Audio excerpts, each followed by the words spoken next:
Pinakamalakas na hari. Credit to the author. 924 hanggang 30. Ang mga pangalan po na nandito ay galing sa mga name generator. Kaya kung meron man pagkakatulad sa mga pangalan ng totoong tao o lugar, ito ay tunay na hindi sinasadya. Ito ba ay isang bagyo ng sinaunang panahon? Bulalas ni Francis pagkaraan ng mahabang panahon. Ang mga ulap sa langit ay parang maitim na dragon, at ang kidlat ay parang kaliskis. Mayroong hindi mabilang na mga bolts at arco, at ang bawat kidlat na bumababa ay parang isang higanteng pangil na pumipigil sa lahat ng nabubuhay na nilalang. Hindi inaasahan ni Francis na ang kalikasan ay magiging napakalakas, at naramdaman niya ang paggalang sa kapangyarihan nito. Kitang-kita niya kung gaano siya kaina at kaliit kung ikukumpara. Gumamit si Francis ng kidlat upang pinuhin ang kanyang Golden Kun Sacred Lightning Body, ngunit hindi siya nang ahas na sumipsip ng sinaunang kidlat mula sa Ancient Dream Realm. Mula sa nakita niya ngayon, maging ang mga Sacred Lord ay agad na papatayin ng kidlat na iyon. Hindi man lang nang ahas si Francis na makuha ang natitirang aura ng sinaunang kidlat. Sa isang tiyak na antas, ang kanyang Sacred Lightning Body ay isang konduktor, kaya kung si Francis ay tumayo rito at sinubukang i-absorb ang natitirang aura ng sinaunang kidlat, ang susunod na bolt ay maaaring mapunta sa kanya. Ang lakas ng kidlat. Nakakahiya. Napabuntong hininga si Francis sa kanyang puso. Nilinang niya ang isang pinakamataas na pamamaraan na nagpapahintulot sa isa na pinuhin ang kanilang katawan gamit ang kidlat, ngunit hindi siya nang ahas na sumipsip ng alinman sa kidlat na ito. Gayunpaman, ang pananatili dito at pag-unawa sa aura ng Wind Lightning mula sa sinaunang panahon ay kapaki-pakinabang para kay Francis. Ang Wind Lightning dito ay nagpapahintulot kay Francis na hawakan ang kapangyarihan ng mga batas, at si Francis ay maaaring mag-imbak ng ilan sa naliligaw na lightning aura na nangyaring dumaan sa kanya. Sa isang tiyak na sandali, ang kaliwang mata ni Francis ay nagawang magwatak-watak ng sinaunang kidlat. Mayroon itong komplikadong istruktura, ngunit ito ay katulad ng kidlat mula sa Sacred Lightning Body ni Francis. Naramdaman pa ni Francis na ang kidlat na kanyang nilinang ay isang pinasimpleng bersyon ng sinaunang kidlat na ito. Boom! Ang isa pang kidlat ay nahulog sa hindi kalayuan mula kay Francis. Ang lupa ay yumanig, hindi mabilang na mga puno ang nawasak, at maraming makapangyarihang yaw na hayop ang umungal. Ang aura ng sinaunang kidlat ay tumama at nagpamanhid pa sa Sacred Lightning Body ni Francis. Hindi ko maiikot ang aking sagradong katawan ng kidlat upang masipsip ang kidlat, ngunit maaari ko itong itabi at ibalik. Isang liwanag ang kumislap sa mga mata ni Francis habang nakatingin siya sa lugar kung saan bumagsak ang kidlat, at siya ay natigilan. Ang ulo ng God Tribulation sa loob ng dimensyon ng kanyang kaliwang mata ay isang bagay na maaaring mag-imbak ng God Tribulation Lightning, ngunit mayroon lamang 20% na natitira. Malapit na itong tuluyang maubos. Si Francis ay hindi nakahanap ng anumang bagay na maaaring mag-imbak ng malakas na kidlat. Bagamat ang lakas ng sinaunang kidlat ay hindi kasing lakas ng God Tribulation Lightning, ito ay mas dalisay, kaya ito ay isang mahusay na pinagmumulan ng kidlat upang pinuhin ang Sacred Lightning Body at ang kanyang Soul Body. Inisip ni Francis kung anong antas ang mararating ng kanyang 5 Elemental Wind Lightning Technique at Golden Kun Sacred Lightning Body kung gagawin niyang sinaunang kidlat ang kidlat sa loob ng kanyang katawan. Gumalaw ang puso ni Francis, at naglakad siya patungo sa kung saan kakatama lang ng kidlat. Nakasalubong niya ang ilang normal na mabangis na hayop sa daan at madaling natapos ang mga ito. Hindi nagtagal ay dumating si Francis kung saan tumama ang kidlat. Ang lugar ay pinaso na itim, at may malalim na butas sa lupa. Maraming mga puno sa malapit ang nasusunog pa rin, at ang aura ng kidlat ay kumalat sa kanya nang makalapit siya. Lumapit si Francis sa isang itim na piraso ng kahoy at nalaman na ang aura ng kidlat sa loob nito ay napakahina at naglalaho. Mali ang pagkalkula ko. Ang mga puno dito ay hindi kwalipikadong mag-imbak ng kapangyarihan ng sinaunang kidlat. Napabuntong hininga si Francis, ngunit hindi siya sumuko at nagpatuloy sa paghahanap. Ang material ng punong ito ay bahagyang naiiba at naglalaman ng higit na kapangyarihan ng sinaunang kidlat kaysa sa iba. Nagpakita si Francis ng nagulat na ekspresyon habang nakatingin sa puno sa harapan niya. Bagaman ito ay itim din, ang panloob na bahagi nito ay medyo kumpleto, at maliliit na kidlat ang lumitaw sa ibabaw nito. Nang walang sinabi pa, agad na inilagay ni Francis ang itim na punong ito sa Misty Spatial World. Pagkatapos ay natagpuan niya ang isang katulad na puno, pati na rin ang ilang iba pang mga piraso ng kahoy na naglalaman din ng kapangyarihan ng kidlat. Ilang beses nilibot ni Francis ang lugar upang matiyak na wala siyang napapansin. Matagal siyang naghintay, ngunit wala ng kidlat. Kung tutuusin, napakalaki ng saklaw ng bagyong ito, at hindi niya makita ang dulo. Kung ang kidlat ay nahulog ng napakalayo mula kay Francis, hindi siya mangangahas na pumunta doon dahil ang Ancient Dream Realm ay ilang dosenang beses na mas mapanganib kaysa sa Divine Illusion Dimension. Matagal nang ginamit ni Francis ang ilang piraso ng kahoy na iyon. Sa susunod na sandali, bumalik si Francis sa Imperial Palace at pumasok sa Misty Spatial World. Subukan natin ang kapangyarihan ng sinaunang kidlat. Inip na inilipat ni Francis ang kanyang Sacred Lightning Body at inilipat ang isang piraso ng itim na kahoy sa hangin na may pag-iisip. Pagkatapos ay gumawa siya ng galame gamit ang kanyang apoy ng kidlat ng hangin at ginawa itong hawakan ang piraso ng itim na kahoy. Kaluskos. Ang dalawang uri ng kidlat ay agad na naakit sa isa't isa. Isang tipak ng purong puting kidlat ang itinuro mula sa itim na kahoy at ibinalot ang sarili sa apoy ng kidlat ng hangin. Ang mga butil ng sinaunang kidlat ay dahan-dahang lumipat sa katawan ni Francis habang ang apoy ng kidlat ng hangin ay nawala. Weng! Ang Sacred Lightning Body ni Francis ay naglabas ng liwanag ng maliwanag na kidlat. Pagkatapos ay ipinalibot niya ang pamamaraan sa pagtatangkang dahan-dahang pagsamahin ang sinaunang kidlat na ito sa kanyang sagradong katawan ng kidlat. Ang sinaunang kidlat ay hindi sumalungat sa kidlat sa kanyang katawan. Nalaman pa ni Francis na ang kidlat sa loob ng kanyang katawan ay tila sumusunod sa sinaunang kidlat sa paligid. Sa pamamagitan ng pagtaas ng kapangyarihan ng lightning sa kanyang katawan, ang Sacred Lightning Body ni Francis ay makakalaban ng mas malakas na kidlat sa hinaharap. Kasabay nito, tataas nito ang rate ng pag-unlad ng Sacred Lightning Body. Lalakas din ang depensa at lakas ng pagmuni-muni ng kanyang Sacred Lightning Protection habang tumataas ang kapangyarihan ng kidlat. Si Francis ay gumugol ng kalahating araw upang pagsamahin ang sinaunang kidlat sa loob ng itim na kahoy sa kanyang Sacred Lightning Body. Subukan nating pagsamahin ang kapangyarihan ng sinaunang kidlat sa aking tunay na yuan. May naisip si Francis. Ang 5 Elemental Wind Lightning Technique ay batay din sa Wind Lightning, at ang True Yuan Dimension na naglalaman ng kanyang Fire of Wind Lightning ay mayroon ding kapangyarihan ng God Tribulation Lightning. Gayunpaman, ang God Tribulation Lightning ay hindi sumanib sa normal na kidlat at sa halip ay umiral bilang isang hiwalay na pagkakakilanlan. Tulad ng dati, itinuro muna ni Francis ang sinaunang kidlat sa kanyang Fire of Wind Lightning upang madagdagan ang lakas ng kanyang opensa. Hu! Dahan-dahang itinuro ni Francis ang Fire of Wind Lightning, na ngayon ay naglalaman ng sinaunang kidlat, sa kanyang True Yuan Dimension. Ang kapangyarihan ng sinaunang kidlat ay hindi kumilos tulad ng ginawa nito sa sagradong katawan ng kidlat. Sumanib ito sa kanyang True Yuan Dimension nang iikot niya ang Fire of Wind Lightning hanggang sa tuluyan na itong mawala. Nararamdaman ni Francis ang elemento ng lightning sa loob ng Fire of Wind Lightning na medyo lumakas. Sa pamamagitan ng pagsusuri sa kanyang kaliwang mata, nalaman ni Francis na ang istruktura ng mga atomo sa loob ng Fire of Wind Lightning ay naging medyo naiiba. Ang bilang ng mga atomo sa loob ng bawat istruktura ay tumaas. Mukhang maisa sa katuparan ng aking teorya. Kaya kung ang gawing sinaunang kidlat ang kapangyarihan ng kidlat sa loob ng aking tunay na yuan. Gumalaw ang puso ni Francis. Kung nagawa niyang gamitin ang sinaunang kidlat, kung gayon maaari niyang labanan ang munting mundo ng mga Sacred Lords gamit ang kanyang pinakamataas na ikalimang antas ng Sacred Lightning Body.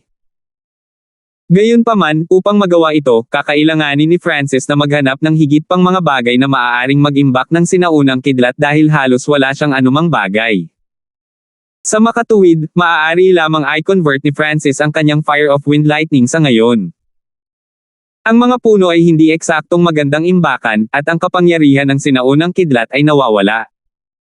Kailangan kong pamahalaan ng mabuti ang aking oras. Habang tumatagal, mas mabilis na nawawala ang sinaunang kidlat. May kagyat na ekspresyon si Francis. Hindi niya magagarantiya na makakahanap siya ng higit pang mga item sa Ancient Dream Realm na maaaring mag-imbak ng sinaunang kidlat. Makalipas ang ilang araw, pinagsama ni Francis ang karamihan sa sinaunang kidlat sa True Yuan Dimension kung saan nakaimbak ang kanyang Fire of Wind Lightning. Sa sandaling ito, ang kanyang Fire of Wind Lightning ay naglalaman ng isang orihinal at sinaunang aura na nagpadalisay sa kanyang kapangyarihan ng kidlat.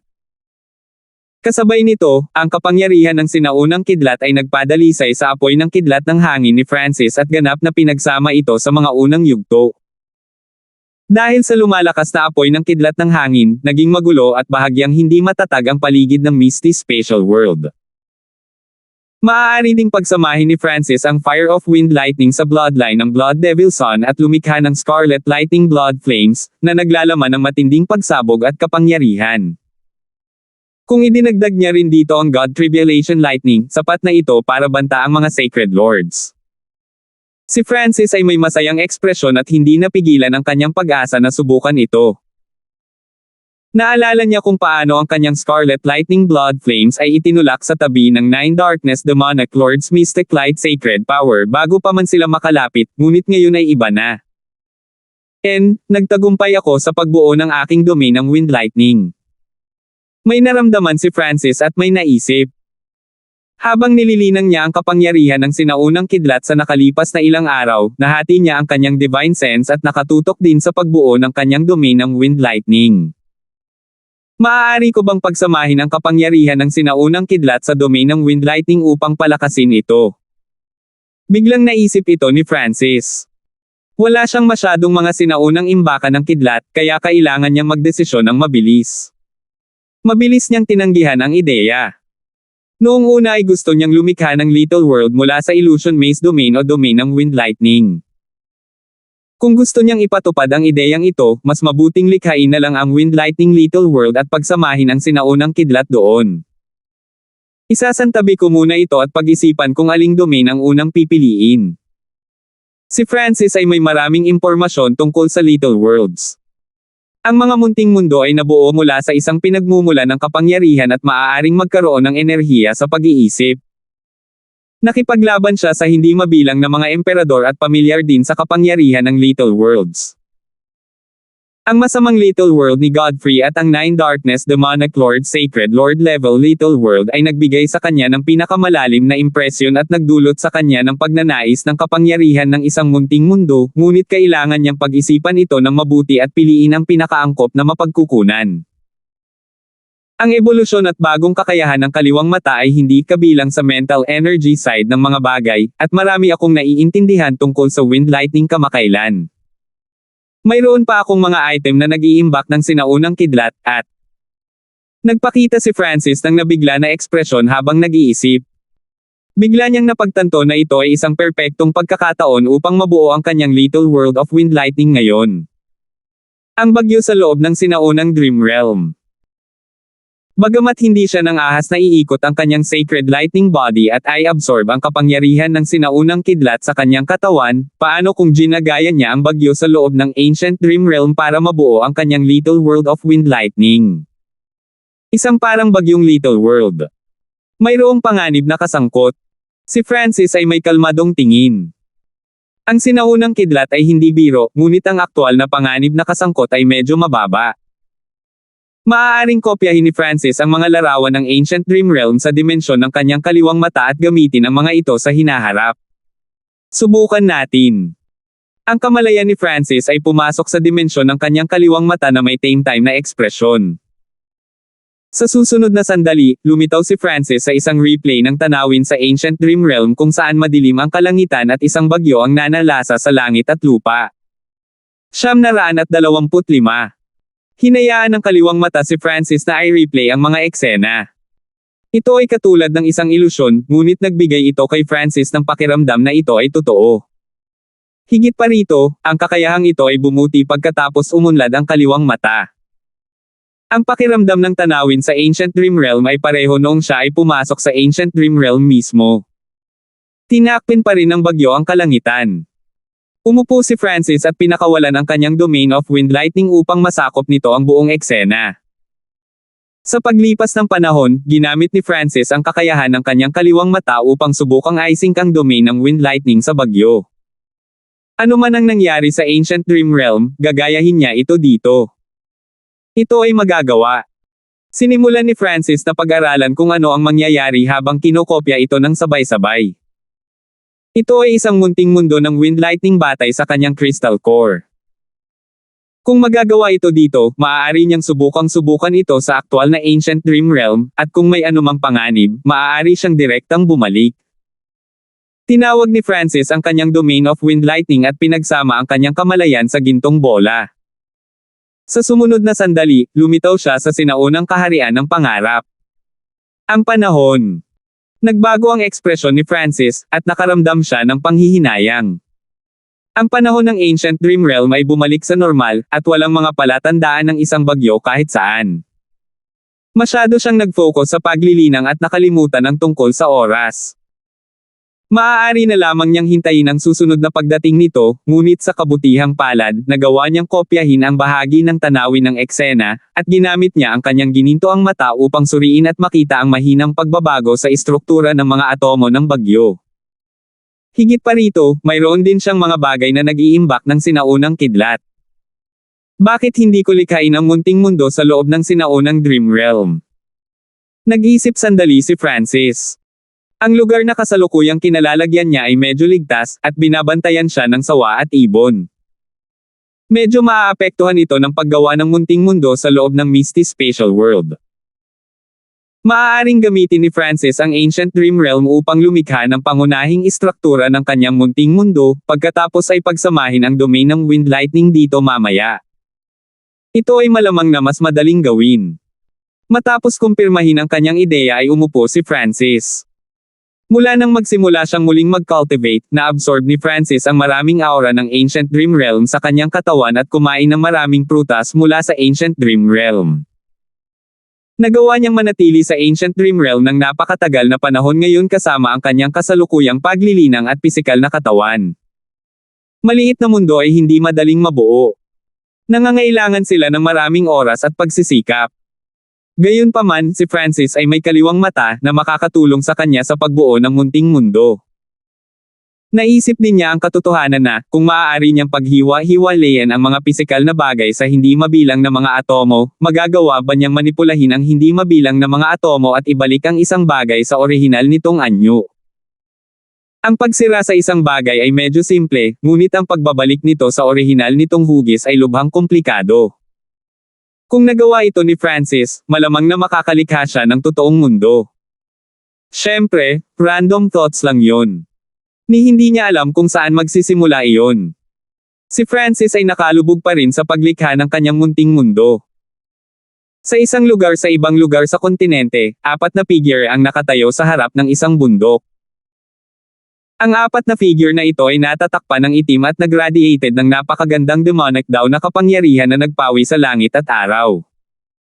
Ang isa sa kanila ay isang kaakit-akit na babae na natatakpan ng lila at itim na apoy ng lotus. Nagbigay siya ng aura na naging dahilan kung bakit hindi nang ahas na huminga ang 3 pangpik na emperor sa malapit, at sinimulan pa niyang sunugin ang hangin gamit ang kanyang demonyong kapangyarihan. Sacred Lord Dark Lotus, Godfrey ay nasa loob, magalang na sabi ng isang emperor sa tabi ng kaakit-akit na babae. Si Godfrey ay hindi isang taong mapipigilan ng mga emperador. Siyam na Darkness Palace ay nawalan na ng 4 na walang kapantay na emperor bago ito. Gayunpaman, si Godfrey ay tila nakakaramdam ng panganib at otres sa tuwing may darating na sagradong Panginoon.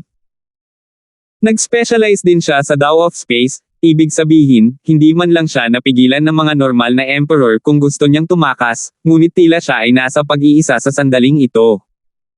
Junior with the power of the evil god. Para saktan mo ang 9 Darkness Palace, wala ka talagang pakialam sa buhay mo, di ba? Naupo si Sacred Lord Dark Lotus sa gitna ng purple at black flaming lotuses at ginamit ang kanyang Sacred Lord Aura para ikulong ang buong bundok. Godfrey, hindi ka makakatakas sa pagkakataong ito kahit na may pakpak ka. Isang emperador na may isang braso ang umungal na may mabangis na tingin.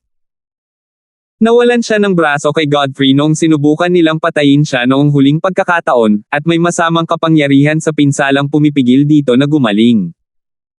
Tanging isang sagradong Panginoon na dalubhasa sa medisina ang makakapagpagaling nito. Boom! Nang ang mga miyembro ng Nine Darkness Palace ay papasok na sa bundok, ang buong bundok ay biglang sumabog, at isang sinag ng kulay ube at kulay dugo na liwanag ang bumaril sa kalangitan habang ang pag-agos ng masamang kapangyarihan ay naging dahilan upang maging si Sacred Lord Dark Lotus ay nakaramdam ng pressure. Nanginig ang puso ng tatlong emperor, at likas silang umatras ng ilang hakbang nang maramdaman nilang hindi nila kontrolado ang kanilang kapangyarihan. Hu! Isang masamang kabataan na may kulay ube at kulay dugo na buhok ang dumapo sa harap ng Sacred Lord Dark Lotus at kasama ng isang flash ng pilak. May mga marka ng bulaklak sa kanyang katawan na kapareho ng kulay ng kanyang buhok. Ang masamang liwanag na kulay lila at dugo ay nagparamdam sa tatlong emperor na naruroon ng matinding pressure, at nawalan sila ng kontrol sa True Yuan sa loob ng kanilang katawan. Malamig na tumawa si Sacred Lord Dark Lotus habang ginagamit niya ang kanyang magnificent power para harangan ang bahagi ng aura na kinakaharap ng kanyang mga nasasakupan. Pagkatapos ay siniyasat niya si Godfrey. Quasi-Sacred Lord. Natigilan si Sacred Lord Dark Lotus. Si Godfrey ay bumuti sa nakababahala na bilis habang tinutugis ng Nine Darkness Palace. Mukhang ganap kang naabutan ng kapangyarihan ng Evil God. Ang Sacred Lord Dark Lotus ay nagtitiwala na si Godfrey ay nawalan na ng kanyang sariling pagkakakilanlan at pinamumunuan ng kapangyarihan ng Evil God, na siyang dahilan kung bakit siya maaaring umunlad sa napakabilis na bilis. Hehe. Malamig na tumawa si Godfrey na may kalmado at masamang ekspresyon. Ang kapangyarihan ng Evil God ay hindi isang bagay na maaari mong kontrolin. Ang lilang at itim na apoy sa paligid ng Sacred Lord Dark Lotus ay bumangon nang ilabas niya ang kapangyarihan ng isang Sacred Lord at sumugod patungo kay Godfrey tulad ng isang nagninangas na Purple Lotus. Kasabay nito, ang tatlong emperador ay umatras. Hindi sila nang ahas na lumahok sa isang labanan na kinasangkutan ng isang sagradong Panginoon. Naghiwalay ang tatlo at tiniyak na hindi makakatakas si Godfrey. Tumawa si Godfrey habang naglalabas siya ng kinang ng lila at pilak, at isang malaking bulaklak na kulay lila at dugo ang nabuo sa likod niya. Ang masamang liwanag ay agad na nagsimulang kumislap mula sa kanyang balat, at isang layer ng pilak at purple na banal na liwanag ang tumakip sa kanya habang siya ay sumusugod patungo sa Sacred Lord Dark Lotus na parang isang demonyo. Boom! Nakipagsagupaan si Godfrey laban sa Sacred Lord Dark Lotus, at sa tulong ng Purple and Silver Light, talagang nagawa niyang itabi ang Mystic Light Sacred Power ng isang Sacred Lord. Si Godfrey ay parang isang umuungal na demonyo na nababalutan ng pilak at purple na liwanag habang siya ay sumusugod sa kapangyarihan ng isang sagradong Panginoon at pinunit ito. Ano? Nagbago ang ekspresyon ng Sacred Lord Dark Lotus. Kahit na si Godfrey ay isang quasi-sacred lord, ang kapangyarihan na ginamit niya ay kapareho ng kanyang Mystic Light Sacred, ngunit mas malakas pa ito. Lotus ng Dark Demon. Isang itim na nagninangas na lotus ang lumipad mula sa kamay ni Sacred Lord Dark Lotus. Naglabas ito ng nakakatakot na demonic daw sacred power at baluktot na espasyo habang lumilipad ito patungo sa Godfrey. Hahaha. Sumunod si Godfrey sa halip na umatras, at tumawa siya nang tumaas ang kulay lila at pilak sa paligid niya. Evil Demon Claw. Iniunat ni Godfrey ang kanyang kanang braso, at hindi mabilang na mga sanga na pula ang dugo ang lumabas sa marka ng bulaklak sa kanyang braso. Nagbuo sila ng isang higanting malademonyong kuko at humakbang pasulong. Boom! Shoo! Ang surge of evil power at ang surge of demonic power ay nagsagupaan at naging sanhi ng isang magulong aura na sumabog. Ang itim at pula ay pinagsama-sama sa gitna ng pagsabog, sinisira ang anuman at lahat. Napilitan si Godfrey pabalik ng ilang daang yarda at natatakpan ng kulay ube at dugo na liwanag, ngunit nagpakita siya ng malamig at masamang ngiti na para bang siya ay isang sinaunang demonyo. Ang Sacred Lord Dark Lotus ay umatras din ng ilang daang yarda at hindi makapaniwalang tumingin kay Godfrey habang tumutulo ang sariwang dugo mula sa kanyang bibig. Ang Sacred Lord Dark Lotus ay humagulgol habang nag-aapoy ang kulay lila at itim na apoy ng demonyo sa kanyang mga mata. Purple Demonic Brat, nililigawan mo si kamatayan. Ang walang limitasyong mga apoy ng demonyo ay muling nag-alab habang ang lahat sa loob ng 1,000 milya ay napuno ng madilim na lilang apoy. Hindi mabilang na mga itim na lotes ang nasunog, at tila kaya nilang lumunin ang lahat. Projection ng munting mundo. Ginamit talaga ng Sacred Lord Dark Lotus ang kapangyarihan ng kanyang little world. Nakaramdam ng lamig at hindi makagalaw ang tatlong emperador. Hindi sila makahinga, at ito ay sa ilalim ng batayan na ang little world ni Sacred Lord Dark Lotus ay hindi man lang nakatutok sa kanila. Ang projection ng Sacred Lord Dark Lotus, Little World ay nagsimulang kumalat, at ang kapangyarihan ni Godfrey ay naitaboy ng hindi mabilang na mga batas ng isang mundo. Hindi ako makikipaglaro sa iyo ngayon. Isang masamang ngiti ang isiniwalat ni Godfrey habang ang isang surge ng purple and blood-colored na divine light ay bumaril mula sa kanyang likod at nakipagsagupaan sa little world ni Sacred Lord Dark Lotus. Ang liwanag ay aktwal na pinamamahalaang sakupin ang kalahati ng projection ng little world.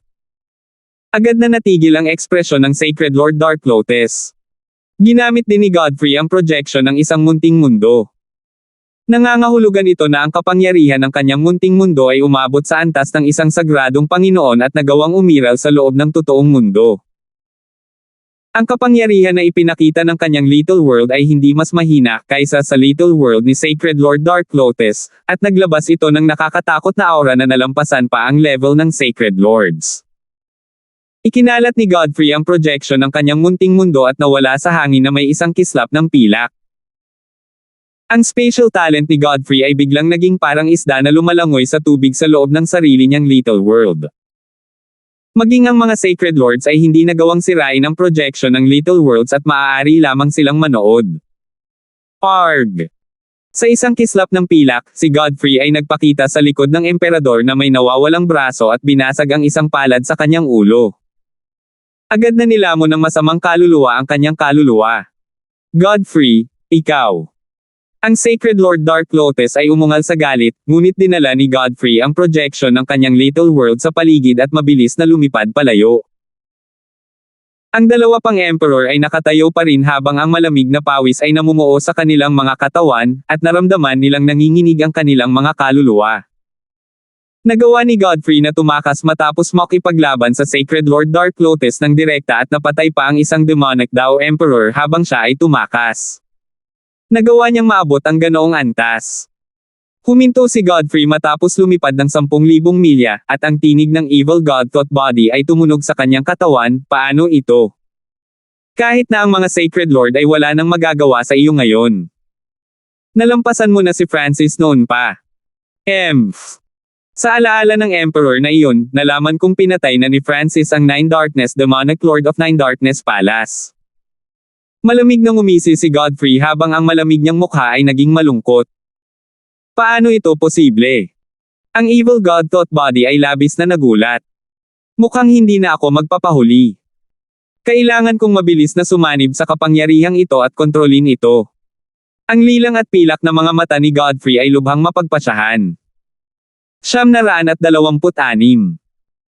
Sa Ancient Dream Realm, ginamit ni Francis ang kanyang Crystal Core bilang pundasyon para sa kanyang munting mundo, at ang malabong mga balangkas nito ay nagsimulang lumitaw sa katotohanan. Kasabay nito, nagsimulang sumanib dito ang aura ng Ancient Dream Realm. Ito ay halos parang nilikha ng Ancient Dream Realm mismo. Weng! Ang kaliwang mata ni Francis ay kumikinang, at isang alon ng gininto ang liwanag ang kumalat sa hangin. Ang My Little World ay kasalukuyang umiiral lamang sa isang mental energy state, ngunit ito ay nakaugnay sa pisikal na kapangyarihan sa loob ng Crystal Core. Nakita ng kaliwang mata ni Francis ang lahat. Kasabay nito, alam niya kung bakit iba ang mga bagay sa loob ng munting mundo kaysa sa katotohanan. Ang mga bagay ng isang munting mundo ay nilikha sa pamamagitan ng kapangyarihan ng pundasyon ng isang tao, at dahil karamihan sa mga emperador ay nilinang lamang ang isang elemento, ang mga bagay ay mayroon lamang isang elemento. Halimbawa, si Queen Lee ay isang wood elemental sacred lord, kaya ang kanyang little world ay halatang nakabatay sa elemento ng wood. Halos walang elemento ng apoy dahil sumalungat ito sa kanyang pundasyon. Ang aking crystal core ay iba sa iba. Ang aking munting mundo ay magiging mas matatag kaysa sa iba. Malinaw ang isip ni Francis. Sa ngayon, ang kanyang crystal core ay naglalaman ng mga elemento ng hangin, kidlat, tubig, kahoy, at apoy. Naisip pa nga ni Francis kung ang kanyang munting mundo ay ganap na magkakatotoo kapag natutunan niya ang lahat ng 5 elemento, ngunit iyon ay medyo malayo sa kanya ngayon. Nilinang lamang niya hanggang sa mga unang yugto ng ika-8 antas ng 5 elemental wind lightning technique at napakalayo pa rin mula sa pag-abot sa tuktok. Pinakamainam na bumuo muna ng Little World of Wind Lightning at gawing perpekto ito habang lumilipas ang panahon. Panahon na para pagsamahin ang domain ng wind lightning dito. Isang patong ng hangin at kidlat ang lumitaw sa paligid ni Francis at nagsimulang umungol at kumaluskos. Boom! Kinokontrol ni Francis ang domain ng wind lightning at pinalitan ito ng hugis. Gamit ang tumpak na kontrol ng kanyang kaliwang mata, ang domain ng wind lightning ay ganap na sumanib sa outline ng Little World. Ngayon ang kailangan ko lang gawin ay pagsamahin ito. Malinaw na alam ni Francis ang bawat hakbang. Kailangan niyang pagsamahin ang crystal core na dimensyon, ang domain ng wind lightning, at ang outline ng Little World. Kailangan itong mangyari sa maayos at matatag na paraan. Wala pang kalahating taon ang natitira bago ang labanan para sa Crown Prince, at papunta pa rin dito ang Ocean Smoke Pavilion dahil malapit sila sa mga karagatan. Pavilion Master B, medyo na late ba tayo? Ngumiti si matandang halimaw siya at nagtanong. Nagsama-sama ang Ocean Smoke Pavilion at ang 10,000 Sacred Clan, at pinalawak ng Supreme Emperor Dark Knight ang Assassination Organization. Kahit na ang normal na 3-star powers ay ayaw silang masaktan. Halos ang buong lugar sa paligid ng baybayin ay nasa ilalim na ngayon ng kontrol ng Ocean Smoke Pavilion, at ang Earth Spirit Hall ay walang nagawa. Masyadong mabilis na lumawak ang ahensya ng impormasyon ng Ocean Smoke Pavilion, at lahat sila ay sobrang abala. Naniniwala ako na itinakda na ni Master ang landas para sa atin, sabi ni Clarissa na may katiyakan at malambing na tingin. Umalis si Master kasama ang Sacred Lord Duanmo. Dapat ay sumali siya sa Duanmo family at naging bahagi ng puwersa ng ika-13 prinsipe, hula ni Supreme Emperor Dark Knight. Ang pakikipag-ugnayan sa pagitan ni Angelica at ng ika-13 prinsipe ay matagal nang itinakda, at kahit na alam nila ang tungkol dito sa kabila ng distansya. Higit pa rito, ang puwersa ng ika-13 prinsipe ay lumalawak ng mas mabilis kaysa sa Ocean Smoke Pavilion. Naniniwala ako sa mga mata ni Master, sabi ni Clarissa, at ang Supreme Emperor Dark Knight ay may awkward na ekspresyon. Masyadong umasa si Clarissa kay Francis, at handa siyang sundan si Francis sa kabila ng Dark Heart Seal. Gayunpaman, iba ang Supreme Emperor Dark Knight. Gusto pa rin niyang takasan ang kontrol ni Francis makalipas ang 100 taon. Mananatili pa rin siya sa organisasyon ng assassination at tutulungan si Francis, ngunit ayaw niyang manatiling alipin magpakailanman. Bagaman bata pa ang ika-13 prinsipe, siya ay pinapabore ng Sacred Emperor at Empress.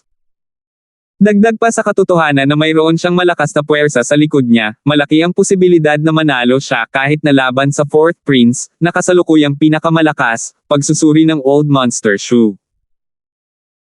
Kung ang kanilang amo ay pumasok sa Imperial Tombs at tumulong din sa ika-13 prinsipe, ang prinsipe ay magkakaroon ng mas malaking tsansa na manalo.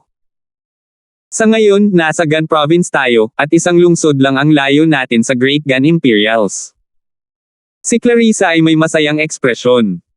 Malapit na niyang makilala ang kanyang amo. Bukod sa kanilang tatlo, nandoon din si Jaisel, ang itim na damit na emperador mula sa 10,000 Sacred Clan, at ilang hari.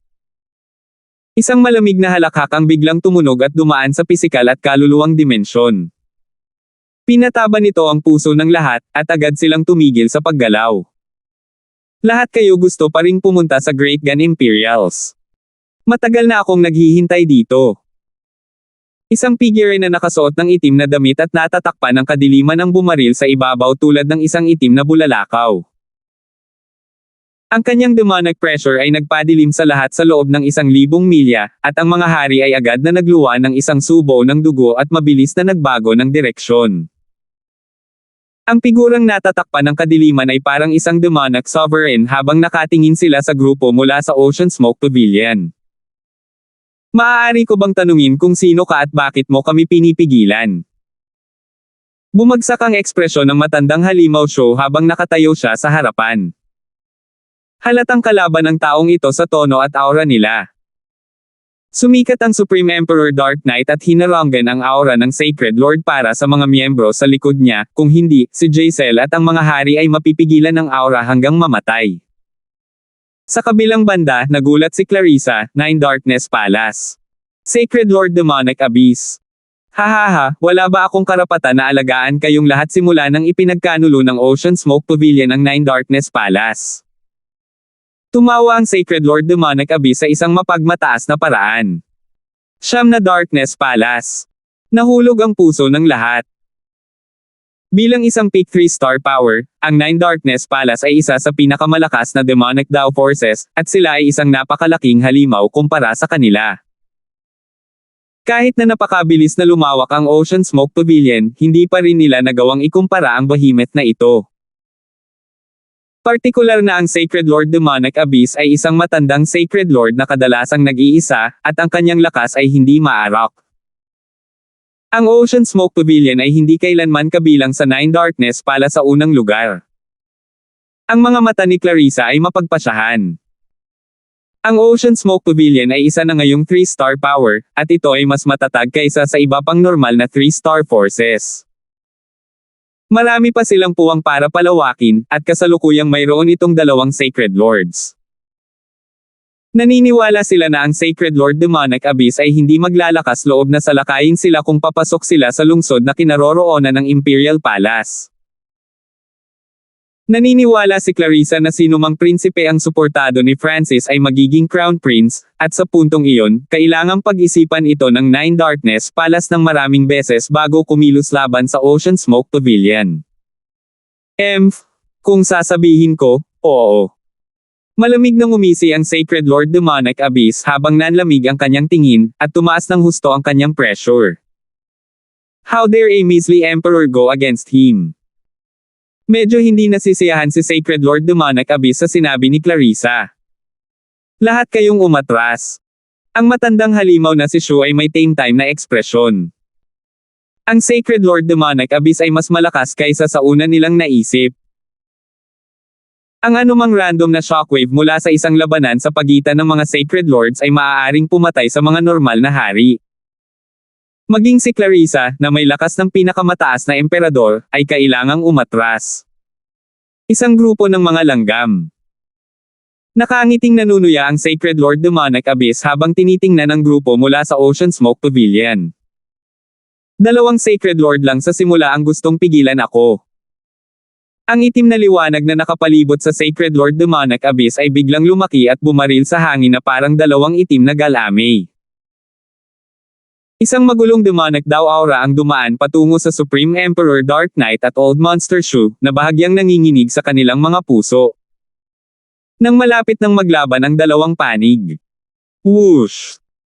Isang surge ng maliwanag na magnificent power sa anyo ng mga dragon ang lumitaw mula sa malayo at ginawa ang hindi mabilang na mga nilalang na likas na yumuko saan man ito pumunta. Tumigil ka! Bumaba ang boses ng isang makapangyarihang lalaki. Duke Nanfeng, ano ang ibig sabihin nito? Gusto mong makialam sa aking negosyo? Bahagyang nagbago ang ekspresyon ng Sacred Lord Demonic Abyss habang nakatingin kay Duke Nanfeng na nagmamadaling lumapit. Duke Nanfeng. Ang mga ekspresyon ng mga mula sa Ocean Smoke Pavilion ay naging masaya. Si Francis at Duke Nanfeng ay may magandang relasyon, at naniniwala sila na si Duke Nanfeng ay hindi basta-basta gagawin. Parehong nagpakawala ng hininga si Supreme Emperor Dark Knight at Old Monster Shu. Masyadong nakakatakot ang aura na pinakawalan lang ng Sacred Lord Demonic Abyss isang segundo ang nakalipas. Ngayong mayroon na silang Duke Nanfeng, medyo nakaramdam sila ng kumpiyansa. Sa kabutihang palad, nakamit ko ito. Nagpakawala ng hininga si Duke Nanfeng sa kanyang puso nang makita niyang walang nasugatan mula sa Ocean Smoke Pavilion. Sa kabutihang palad, nagutos siya sa kanyang mga nasasakupan na ipaalam sa kanya sa sandaling dumating ang Ocean Smoke Pavilion sa Gan Province, at agad siyang sumugod nang marinig niya ang balita. Nangako siya kay Francis na aalagaan niya ang mga taong ito. Kung may nangyari sa kanyang relo, napakasama nito. Kasabay nito, hindi niya inaasahan na talagang ipapadala ng Nine Darkness Palace ang Sacred Lord Demonic Abyss. Si Francis ay ang Grand Elder ng Ocean Smoke Pavilion at aking kaibigan. Hindi ako pwedeng umupo na lang dito at walang gagawin kapag sinusubukan mong patayin ang kanyang mga nasasakupan. Si Duke Nanfeng ay hindi natakot sa pagtatanong ni Sacred Lord Demonic Abyss, at isang pag-agos ng Invisible Providence ang nagmula sa kanya. Makikita ang imahe ng malabong dragon na umiikot sa kanya. Bahagyang kumunat ang mga kilay ni Sacred Lord Demonic Abyss. Sa teorya, hindi tama ang mga aksyon ni Duke Nanfeng. Ang Ocean Smoke Pavilion ay dating nasasakupan ng Nine Darkness Palace, at pilit itong kinuha ni Francis ay nagpagalit sa itaas na echelon ng Nine Darkness Palace. Kung hindi siya nagtatago sa Imperial Palace, walang makakapagligtas sa kanya. Ang Sacred Lord Demonic Abyss ay nagsimulang gumamit ng kanyang sariling katwiran kapag kaharap si Duke Nanfeng, ngunit ang kanyang demonic pressure ay talagang tumaas. Mayroon ding isa pang dahilan kung bakit gusto nilang patayin si Francis, at ang mga mula sa Ocean Smoke Pavilion Siyam na Darkness Palace ay nagpadala ng 4 na Emperor pagkatapos ni Francis, ngunit lahat sila ay pinatay niya. Kung bibitawan lang ng Nine Darkness Palace si Francis, saan nila ilalagay ang kanilang mukha? Nakatayo ang Nine Darkness Palace sa likod ng ika-13 prinsipe, ngunit inaatake nito ang mga puwersa ng ika-9 na prinsipe. Ang ika-13 prinsipe ay hindi alam ito, tama ba? Sabi ni Duke Nanfeng. Ginagamit niya ang mga patakaran ng labanan para sa Crown Prince para higpitin ang Sacred Lord Demonic Abyss. Ang labanan para sa Crown Prince ay hindi pinahintulutan ng mga prinsipe na gumawa ng anumang bagay na makapinsala sa puwersa ng iba pang mga prinsipe. Nagulat ang mga taga-Ocean Smoke Pavilion. Hindi ba umalis si Francis kasama ang isang elder mula sa Duanmu family? Bakit siya sumali sa paksayo ng Ninth Prince? Higit pa rito, sa lahat ng mga prinsipe na kakampihan, ang Ninth Prince ay medyo mababa ang ranggo at may maliit na pagkakataon na maging Crown Prince. Hahaha, tinutulungan lang ni Francis ang Ninth Prince bilang isang individual. Kung gusto ng Ocean Smoke Pavilion na sumali din sa Ninth Prince. Hindi naman pumayag ang Ninth Prince, di ba? Tumawa ang Sacred Lord Demonic Abyss. Naisip na niya ang lahat ng ito bago siya lumabas. Nagbago ang ekspresyon ni Duke Nanfeng. Ito ay talagang totoo.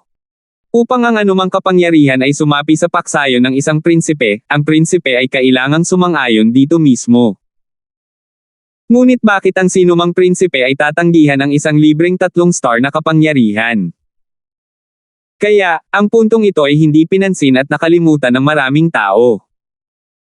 Duke Nanfeng, hinihikayat kitang isipin ang sarili mong negosyo. Malamig na tumawa ang Sacred Lord Demonic Abyss at agad na kumilos. Kahit na gusto siyang pigilan ni Duke Nanfeng, papatayin pa rin niya ang lahat mula sa Ocean Smoke Pavilion. Whoosh! Whoosh! Ang liwanag ng demonyo ay sumiklab sa paligid ng Sacred Lord Demonic Abyss, at hindi mabilang na mga galame ang pinakawalan. Ang mga galame na ito ay parang pag-aari ng isang sinaunang hayop, at ang hangin ay naging tensyonado habang ang mga puso ng lahat ng iba pang mga sagradong Panginoon ay nanlamig. Mga huling yugto ng Mystic Light Realm. Nabulunan si Duke Nanfeng sa kanyang mga sinabi. 927. Tandaan, ang Supreme Emperor Dark Knight ay pinatahimik na tinatawag na Emperor dahil ito ay isang titulo, hindi isang cultivation rank. Mga huling yugto ng Mystic Light Realm. Nabulunan si Duke Nanfeng sa kanyang mga sinabi. Hindi niya inaasahan na ang Sacred Lord Demonic Abyss ay umabot sa mga huling yugto ng Mystic Light Realm pagkatapos lumabas ng pag-iisa.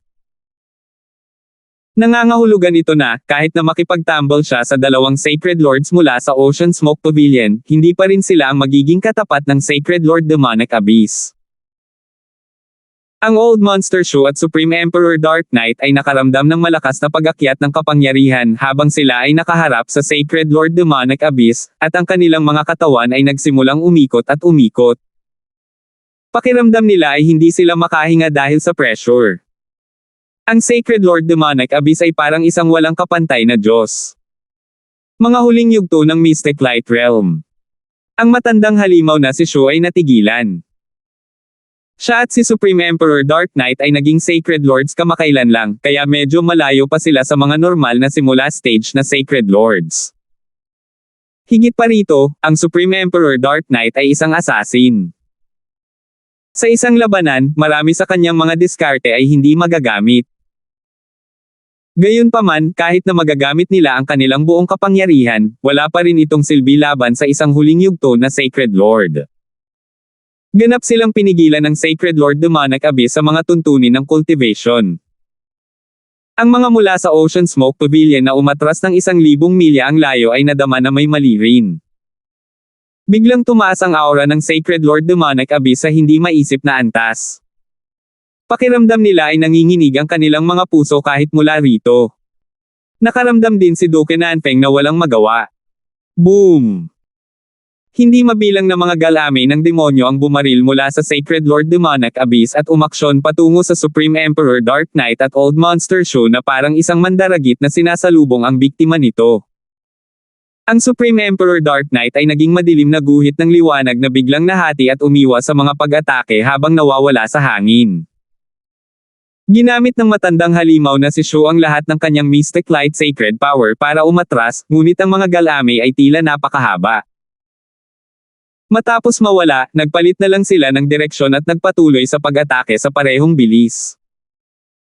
Pumihit ito at tumalikod sa pagtatangkang palibutan sila, at hindi sila sumuko. Nakatayo lang doon si Sacred Lord Demonic Abyss at malamig na nanunood, na para bang siya ang Diyos ng langit at lupa. Sumupidyo sa langit na Demon Seal. Nang malapit ng maabyute ng mga galame ang Old Monster Shu, inilipat niya ang kanyang sacred power at naglabas ng selyo ng puting liwanag. Ang puting liwanag na ito ay may purong aura na maaaring sugpuin ang kapangyarihan ng mga demonyo. Boom! Ang takot na selyo ng kamay ng matandang halimaw Shu ay nakipagsagupaan sa ilang galame. Bam! Sa harap ng ganap na Mystic Light Sacred Power, ang lihim na pamamaraan ng Old Monster Shu ay ganap na nawasak. Ang mga galame ng demonyo ay dumaan sa sagradong kapangyarihan at galit na bumaril patungo sa matandang halimaw na si Shu. Kasabay nito, biglang lumitaw ang Supreme Emperor Dark Knight sa likod ng Sacred Lord Demonic Abyss at sinaksak ang isang parang anino na espada na kumikinang ng itim na liwanag patungo sa kanya. Emph! Malamig nang umisi si Sacred Lord Demonic Abyss, at hindi man lang siya kumilos laban sa pananambang ni Supreme Emperor Dark Knight. Ang hangin sa likod ng Sacred Lord Demonic Abyss ay nagsimulang umikot habang ang isang galame ay bumaril patungo sa Supreme Emperor Dark Knight na may magulo at mapangwasak na aura. Whoosh! Ang lihim na pamamaraan ng Supreme Emperor Dark Knight ay sumalungat sa mga galame ng demonyo, isang kislap ng kadiliman ang nahati at nagtago. Shua! Parehong nabasag ang doppelganger ni Supreme Emperor Dark Knight at ang demonyong galame. Ang Supreme Emperor Dark Knight ay nagbigay ng isang doppelganger para lang sirain ang demonyong galame. Hindi siya makalapit sa Sacred Lord Demonic Abyss. Sa sagupaan, hindi man lang kumikibo ang Sacred Lord Demonic Abyss at gayon pa man ay nagawa niyang pilitin ang dalawang Sacred Lord sa isang desperado na sitwasyon. Si Duke Nanfeng ay nakatayo sa gilid at nasaksihan ito ng may pagkabigla. Hindi ako pwedeng patuloy na manood. Ang mga dragon sa paligid ni Duke Nanfeng ay biglang bumangon at lumampas sa mga paghihigpit ng kanyang kapangyarihan. Whoosh! Nang malapit ng kumilos si Duke Nanfeng. Jang! Isang immortal na sword intent ang lumitaw, at tila ito ay maaaring maglaslas sa kalangitan. Isang sinaunang berdeng gutay-gutay na espada ang hiniwa pasulong at nagpalabas ng matalim na aura na tila kayang ibalik ang langit. Isang puting figure na nabuo mula sa liwanag ng espada ang lumitaw sa likod ng punit-punit na espada. Ang figure ng isang elder na may mahabang bigot na nagbigay ng walang kamatayang soul sword intent ang nagtulak pabalik sa lahat ng galame. Malapit na. Nanginginig ang puso ni matandang halimaw Shu habang nakatingin sa sinaunang berdeng punit na espada dahil sa gulat at hindi alam kung ano ang nangyayari. Iyon ay isang sinaunang Diyos na sandata. Napuno ng pagkabigla ang mukha ni Sacred Lord Demonic Abyss. Ito ay dapat na isang ancient god sword para maputol nito ang kanyang mga galamay ng demonyo ng napakadali at makapagbigay ng isang walang kamatayang sword intent. Ang puting ilaw sa likod nito ay naglalaman din ng mga batas ng Soul Sword. Ito ang tanging sandata ng sinaunang Diyos na lumitaw sa Divine Illusion Dimension. Higit pa rito, ang Little Sword na si Saint Denver mula sa Sky Sword Pavilion ay nakakuha ng pagkilala sa sandata ng sinaunang Diyos at naging isang Soul Sword na sumanib sa sandata ng sinaunang Diyos at naging espiritu ng sandata nito. Dahil dito, may mga alingaw-ngaw na bumalik ang Sky Sword Pavilion sa dati nitong maluwalhating 4-star na araw. Bakit nandito ang sinaunang Diyos na sandata? Si Duke Nanfeng ay nagulat at natarante sa parehong oras. Ang kapangyarihan ng sandata ng sinaunang Diyos ay talagang nakakagulat. Senior Sword Saint. Isang babaeng nakaitim ang nagsimulang dahan-daang lumipad. Ito ang kababalaghan ng nakababatang henerasyon ng Sky Sword Pavilion, si Debbie. Naging malungkot ang ekspresyon ng Sacred Lord Demonic Abyss. Bakit nakikialam din ang Sky Sword Pavilion? Higit pa rito, maaaring maramdaman ng Sacred Lord Demonic Abyss ang isang nakatagong sword intent sa hindi kalayuan. Dahil dito, huminto ang Sacred Lord Demonic Abyss.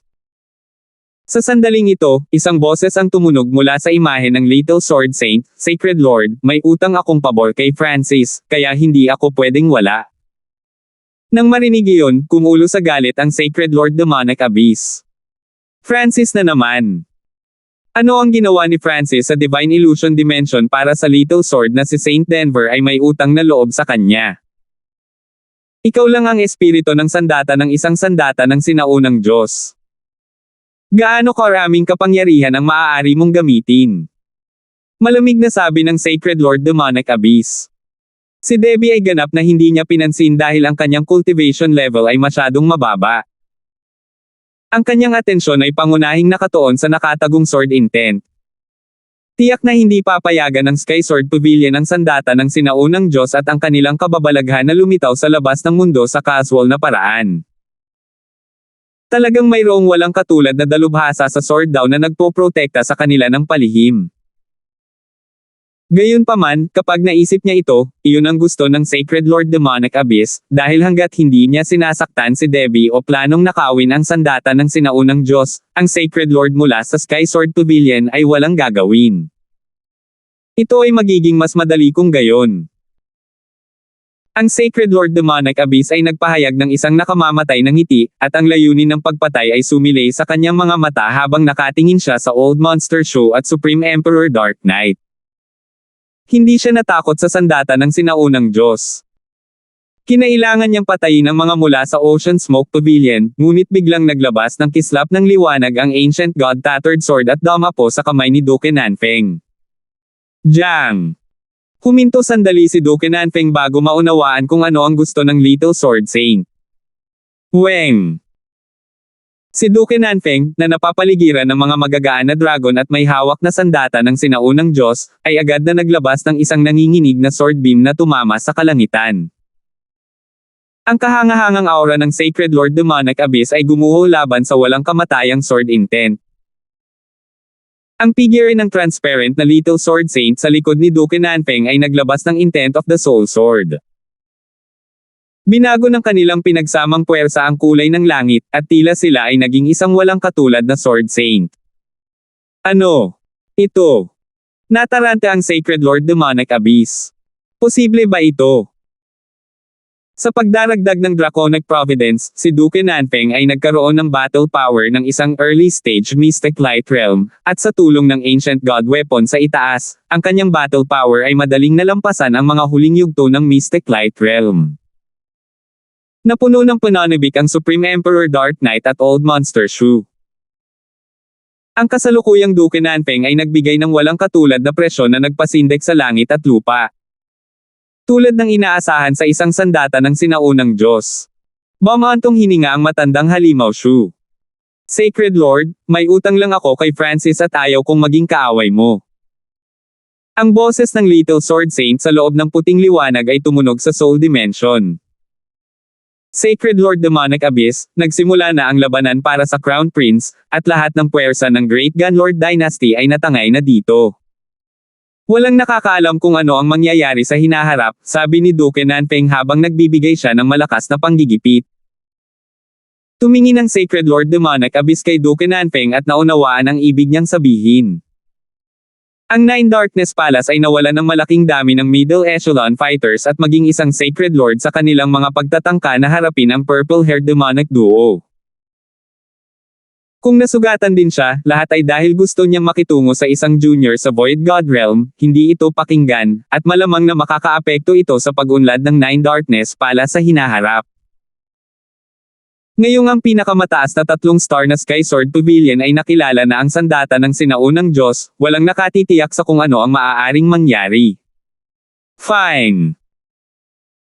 Ibibigay ko kay Duke Nanfeng at sa Sky Sword Pavilion ang mukha at hahayaang mabuhay kayong lahat, tunog ng boses ng Sacred Lord Demonic Abyss habang binibigyan niya ang sarili ng dahilan na magagamit niya para umatras. Ang mga galamin ng demonyo sa himpapawid ay nagsimulang umukit at naging mga itim na kaliskis na sumasakop sa Sacred Lord Demonic Abyss habang siya ay nagsimulang umalis. Ang panggigipit ng isang demonic daw Sacred Lord ay nagsimula ring maglaho. Maraming salamat sa Sky Sword Pavilion sa pagtulong. Nagpasalamat ang mga mula sa Ocean Smoke Pavilion. Nabayaran ko na ang pabor ni Francis. Kung wala nang iba pa, aalis na ako. Ang sandata ng sinaunang Diyos ay nag-iwan ng bahid ng berdeng ilaw ng damapo ito sa kamay ni Debbie, at umalis sila. Sa sandaling ito, sa loob ng Ancient Dream Realm, ang kalangitan ay maliwanag at maaraw, ngunit ang isang bahagi ng kagubatan ay natatakpan ng bagyo ng hangin at kidlat. Nabuo ko ang pangunahing istruktura ng isang munting mundo. Umupo si Francis sa gitna ng kanyang munting mundo. Umihip ang hangin at kidlat sa paligid niya, ngunit wala itong epekto sa kanya. Ang tunay na yuan sa loob ng kanyang crystal core ay dahan-daang napuno ang bawat sulok ng munting mundo, tulad ng kung paano ibinuhos ang dugo sa bawat paa. Nararamdaman niya na siya ang Panginoon ng munting mundo na ito at kontrolado ang lahat ng nasa loob nito. Nagkaroon pa siya ng kaunting kontrol sa mga batas ng Ancient Dream Realm. Upang gumamit ng munting mundo, isasagawa ito sa realidad at kontrolin ang bahagi ng mga batas ng realidad. Sa puntong ito, ang munting mundo ni Francis ay 200 metro lamang ang lapad, na walang iba kung ikukumpara sa projection ng Nine Darkness Sacred Lord na 1,000 milya ang lapad na Little World. Hindi sapat ang kapangyarihan ng aking munting mundo. Mukhang hindi sapat ang koneksyon sa pagitan ng domain ng Wind Lightning at ng Crystal Core na dimensyon. Nakikita ng kaliwang mata ni Francis ang lahat. Ang istruktura ng munting mundo ay dapat na napakalakas o kung hindi ay mahirap itong gawing perpekto sa hinaharap. Sa isang tiyak na araw, na puno ng madilim na ulap ang hangin sa itaas ng sinaunang Dream Realm, at makikita ang mga kidlat ng kidlat. Nandito ba? Binuksan ni Francis ang kanyang mga mata. 928. Napuno ng maitim na ulap ang hangin sa itaas ng Ancient Dream Realm habang nagsimulang kumulo ang kidlat. Nandito ba? Si Francis ay labis na nasa sabik, ngunit ang kanyang mga mata ay mataimtim.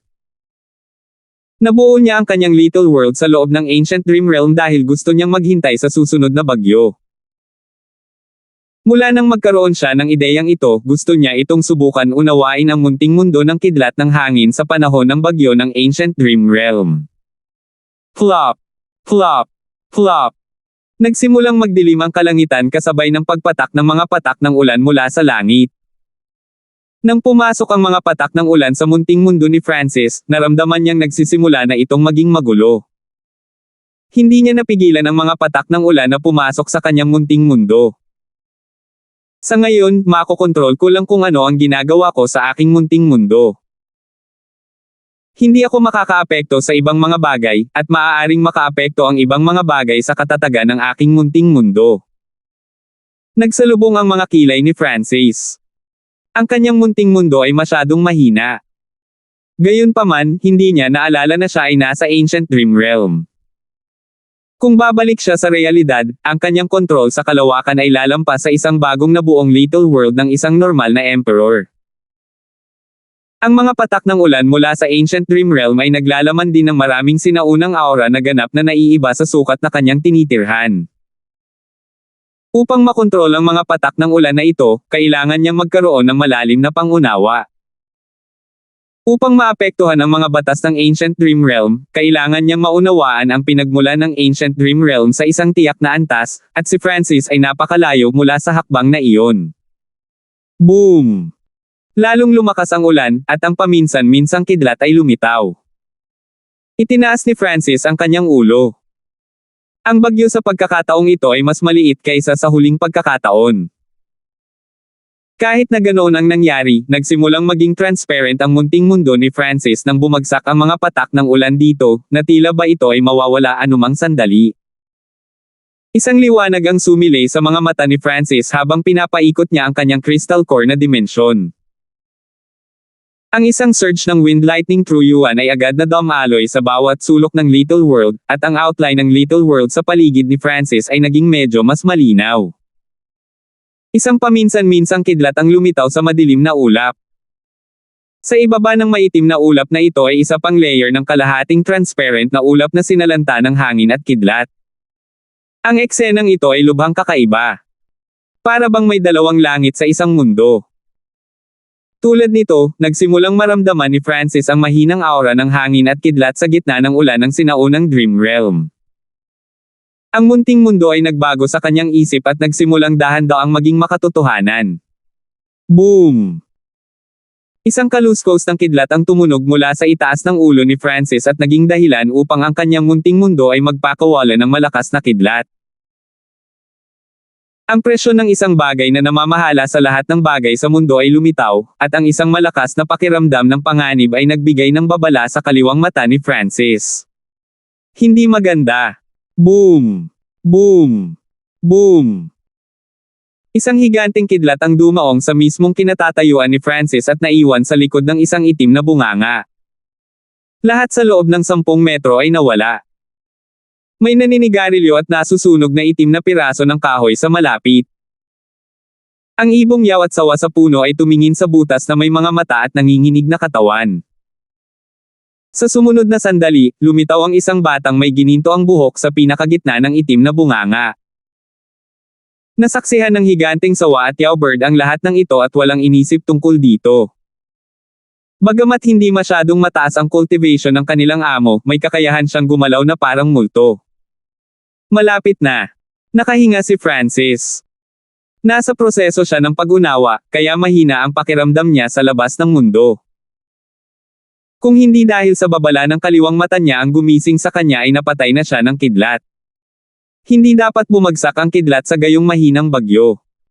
Mukhang naakit ito ng aking munting mundo ng kidlat ng hangin. Sinuri ni Francis. Ito ang unang higanting kidlat na bumagsak mula nang lumitaw ang bagyo. Ang munting mundo ng kidlat ng hangin ay nasa simula pa lamang, kaya't ang kakayahan nitong makaakit ng kidlat ay walang halaga kumpara sa kanyang sagradong katawan ng kidlat. Kung i-circulate niya ang kanyang sacred lightning body dito, agad itong makakaakit ng maraming kidlat. Higit pa rito, lumalala ang panahon, kaya mas malaki ang posibilidad na bumaba ang sinaunang kidlat. Nangangahulugan ito na maaaring kailanganin ni Francis na umalis sa Ancient Dream Realm anumang oras, kaya hindi na siya nang ahas na ipalaganap ang kanyang Little World of Wind Lightning. Pagkatapos mangolekta ng ilang kahoy na naglalaman ng ilang sinaunang kidlat sa malapit, umupo si Francis sa pinakagitna ng butas. 2 buwan na lang ang natitira bago ang laban para sa Crown Prince. Kailangan ko nang tapusin ang mga maagang yugto ng aking Little World. Malinaw ang isip ni Francis. Para sa mga normal na emperor, ang pagbuo ng isang normal na Little World sa loob ng isang taon ay nangangahulugan na sila ay isang walang katulad na kababalaghan, ngunit sa kakayahan ni Francis sa pagsusuri at pag-aaral, sapat na ang 4 na buwan. Gayunpaman, ang Little World of Wind Lightning na gusto niyang mabuo ay naglalaman ng intent mula sa Ancient Dream Realm at mas mahirap kaysa sa isang normal na Little World. Kapag natapos na ni Francis ang mga unang yugto ng kanyang munting mundo, ang kapangyarihan nito ay madaling supulan ang isang normal na Emperor's Little World, katulad ng kung paano hindi makahinga si Francis ng 3 beses sa unang pagkakataon na pumasok siya sa Ancient Dream Realm. Ilang puwersa ang nakatayo sa loob ng palasyo ng ika-9 na prinsipe. Maraming hari at emperador ang nakatayo sa gilid. Ilan lamang sa 3 star na kapangyarihan, mga dalubhasa na may marangal na ranggo, at mga sagradong Panginoon ang pinayagang magsalita. Nandito lahat si Supreme Emperor Dark Knight, Old Monster Shu, Duke Nanpeng, at Sarah, ngunit tense ang atmosphere. Ika-9 na prinsipe, ibibigay ba talaga natin kay Francis ang posisyon ng Beast Tamer? Isang matipunong nasa katanghaliang gulang na lalaki ang may hindi nasisiyahang ekspresyon. Ang bawat galaw at kilos niya ay nagbibigay ng malakas na puwersa, at ito ay nasa ilalim pa rin ng batayan na sinusubukan niyang itago ito. Medyo malungkot din ang ekspresyon ng Ninth Prince. Sa totoo lang, gusto niyang ibigay ang posisyon ng Soul Specialist kay Francis, ngunit sinabi na ng huli sa lahat na siya ang Beast Tamer. Bilang karagdagan, ang Briggs family ay orihinal na sumuporta sa kanya, ngunit pagkatapos malaman na si Francis ay isang miyembro ng puwersa ng Ninth Prince, agad silang umalis at sumama sa Eighth Prince, na isang malaking dagok. Nang magtanong ang ika-9 na prinsipe kung bakit, sumagot ang elder mula sa pamilyang G. Kapag naruroon si Francis, magiging mahirap para sa Briggs family na makuha ang posisyon ng Soul Specialist. Ang ika-9 na prinsipe ay walang magawa, ngunit dahil ang Briggs family ay sumali na sa panig ng 8th Prince, ito ay walang silbi kahit paano siya magpaliwanag. Gayunpaman, ang suporta ni Francis ay nagbigay din sa 9th Prince ng ilang iba pang mga taga-suporta, tulad ng Duke Nanpeng at ang Ocean Smoke Pavilion. Sa isang tiyak na lawak, sinusuportahan din siya ni Sarah dahil kay Francis. Well, si Francis ay isa ring napakatalino na Beast Tamer, ngumiti ang ika-9 na prinsipe at sumagot. Naniniwala siya na gagamitin ni Francis ang kanyang tunay na kakayahan at hindi siya lilanlangan. Si Duke Nanpeng at ang mga miyembro ng Ocean Smoke Pavilion ay natarante rin. Habang si Francis ay talagang isang mahuhusay na Beast Tamer, ang kanyang personal na lakas sa pakikipaglaban at misteryosong eye bloodline na mga diskarte ay higit na nakahihigit. Gayunpaman, ang mga miyembro ng Ocean Smoke Pavilion ay walang karapatan na tanungin ang mga pagpipilian ni Francis. Hindi na nagsalita ang matipunong lalaki. Siya ay mula sa Shi family, na nag-iisang miyembro ng 8 big families na nakatayo sa likod ng 9th Prince. Hindi niya ipinaglalaban ang posisyon ng Beast Tamer, iniisip lang niya ang grupo, at umaasa siyang ang bawat miyembro ay ang pinakamahusay na posibleng pagpipilian para sa kanilang posisyon dahil sadyang napakalakas ng kanilang mga kalaban. Sa orihinal na ulat ng kabuoang lakas, ang 9th Prince ay nasa ika-6 na ranggo, ngunit ngayon ay bumaba na ito sa ika-7. Nangangahulugan ito na, sa panahong ito, ang iba pang mga prinsipe ay nakatagpo ng mas maraming kapalaran kaysa sa ika-9 na prinsipe. Ang 8th Prince, na orihinal na nasa ika-7 na ranggo, ngayon ay nasa ika-4 na pwesto at nagkaroon pa ng momentum na lumaban para sa posisyon ng Crown Prince. Walang tiwala ang mga kasalukuyang miyembro kapag kaharap ang mga nakakatakot na grupo ng iba pang mga prinsipe. Elton, hanggat nagtutulungan tayo at ginagamit ang mga taktika ni may pagkakataon tayo, ang boses ni Old Ying. Hindi tayo maaaring magpadalos-dalos sa mga conclusion ngayon. Anumang bagay ay maaaring magbago, dahan daw ang sabi ng isang matanda na may hawak ng tauhan na may puting balbas. Si Jason ay dating isang sikat na pantas na marunong ng panghuhula, ngunit walang balita tungkol sa kanya na narinig sa loob ng maraming taon. Ang kanyang hitsura ay nagulat sa marami sa mga nakatatandang henerasyon. Ang isang pangungusap mula sa bawat isa sa mga matatanda ay agad na nagpakalma sa lahat. Bukas ang laban para sa mga posisyon. Hindi pa rin nakakalabas si Francis sa pag-iisa. Isang hindi nasisiyahang boses ang tumunog mula sa elder ng isang normal na 3-star power. Ang pakikipaglaban para sa mga posisyon ay ang huling hadlang upang kumpirmahin ang mga posisyon at kadalasan ay hindi nagtagal. Halimbawa, ang 9th Prince ay mayroong 7 puwang sa kabuuan. Si Sarah ay napakatanyag sa kanyang mga kakayahan sa pagpapagaling, at walang sino man ang handang hamanin siya tungkol dito. Kahit na akala nila ay may pagkakataon sila, hindi sila maglalakas loob. Si Elton ay isang prodigy ng Shea family na gumising sa kanyang bloodline, at siya ay mula sa isang mas naunang henerasyon. Ang Shea family ang pinakamalaking puwersa sa likod ng ika-9 na prinsipe, kaya walang sino man ang magtatangkang pumalit sa kanyang pwesto.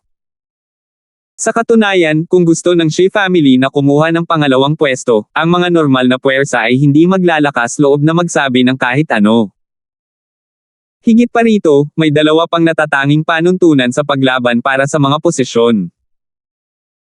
Ang una ay ang mga puwersa lamang na sumusuporta sa partikular na prinsipe o isang neutral na puwersa ang may karapatang hamanin ang posisyon. Ang pangalawa ay ang paglilinang ng naghahaman ay hindi lalampas sa taong may posisyon. Halimbawa, kung gusto ng isang beast tamer na hamanin si Francis, kung gayon ang beast tamer na ito ay hindi maaaring magmula sa anumang puwersa sa likod ng alinman sa iba pang mga prinsipe, at ang kanilang cultivation ay hindi lalampas kay Francis. Sa lahat ng mga paghihigpit na ito, ang laban para sa mga posisyon ay hindi talaga ganoon kakomplikado o kapana-panabik gaya ng maiisip ng isa. Kung hindi lalabas si Francis sa pag-iisa bukas, kailangan na lang natin siyang gambolain. Bahagyang nawala ng magawa ang ika-9 na prinsipe. Naalala niya kung paano pumasok si Francis sa pag-iisa sa kanilang unang pagbisita. Gayunpaman, ang 9th prince ay bahagyang inaabangan ito. Si Francis ay isa sa kanyang mga pangunahing miyembro, kaya makakabuti lamang para sa kanya kung magiging mas malakas si Francis. Isang aura ang biglang lumitaw, at ang mga ekspresyon ng lahat ng mga eksperto ay nagbago habang nakatingin sila sa labas. His Highness 9th Prince, iistorbo kita. Isang makapangyarihang elder na nakasuot ng maitim na pulang damit ang nakatayo sa labas ng bulwagan, at dahil sa panggigipit niya, ang lahat ng mga eksperto sa bulwagan ay nagsimulang huminga ng mas mabigat. Sa tabi niya ay ilang iba pa mula sa Tonner family, at isa sa kanila ay isang magandang babae na agad na tumingin sa bulwagan. Senior Elton, bukas ang laban para sa mga posisyon. Pwede ko bang itanong kung bakit ka nandito? Ang 9th Prince ay nagbigay ng isang mahinang ngiti habang siya ay pasulong. Ang Tonner family ay isa sa pinakamagaling sa 8 big families at hindi mas mahina kaysa sa pinakamataas na 3-star powers. Kasalukuyan silang nakatayo sa gilid ng 4th Prince. Nandito ako para hanapin si Francis, umalangaw-ngaw ang boses ni Elton Tonner sa buong bulwagan, at walang nang ahas na pigilan ang kanyang walang galang na mga aksyon. Maging ang elder na kumakatawan sa Shea family ay yumuko at hindi nagsalita. Bagamat pareho silang mula sa isa sa 8 big families, ang Shea family ay wala kahit saan malapit sa Tonner family, na nagbabantay laban sa mga hindi tao na lahi sa hilagang kanlurang rehiyon. Higit pa rito, itong Elton ay hindi basta-basta miyembro ng Tonner family, siya ay isang matandang Sacred Lord. Senior Elton, si Francis ay nasa pag-iisa pa rin. Ang ika-9 na prinsipe ay may apologetic na ekspresyon. Sigurado ka bang hindi lang siya nagtatago sa Tonner family? Bahagyang nagalit ang ekspresyon ni Elton nang kumalat ang isang alon ng nagninangas na aura at pinipilit ang lahat ng iba pang mga eksperto na naruroon. Ang kanilang mga kaluluwa ay nagsimulang manginig, at ang tunay na yuan at dugo sa loob ng kanilang mga katawan ay malapit ng masunog. 929. Sigurado ka bang hindi lang siya nagtatago sa Tonner family? Bahagyang nagalit ang ekspresyon ni Elton nang kumalat ang isang alon ng nagninangas na aura at pinipilit ang lahat ng iba pang mga eksperto na naruroon. Ang kanilang mga kaluluwa ay nagsimulang manginig, at ang tunay na yuan at dugo sa loob ng kanilang mga katawan ay malapit ng masunog. Ang mga puso ni Old Monster Shu at Supreme Emperor Dark Knight ay mahinang nanginag. Ang aura na ipinakita nitong Elton ay kapantay ng Sacred Lord Demonic Abyss. Walang sino mang naruroon ang nang-ahas na magsabi ng anuman sa harap ng interogasyon ng isang Tonner family Sacred Lord. Grand Elder, wala talaga si Francis, sinilip ni Christian Tonner, na nasa tabi ni Elton, ang lugar at sinabi. Alam ng Tonner family na si Francis ay nag-iisa kaya naghintay sila hanggang ngayon, ngunit si Francis ay nasa hiwalay pa rin isang araw bago ang laban ng posisyon. Dahil dito ay naghinala sila na sadyang iniiwasan ni Francis ang Tonner family. Sabihin kay Francis na lumabas. Gusto ko siyang makausap. Ang nakakatakot na aura ni Elton ay muling kumalat sa buong bulwagan at napalitan ito ng isang nagninangas na impyerno.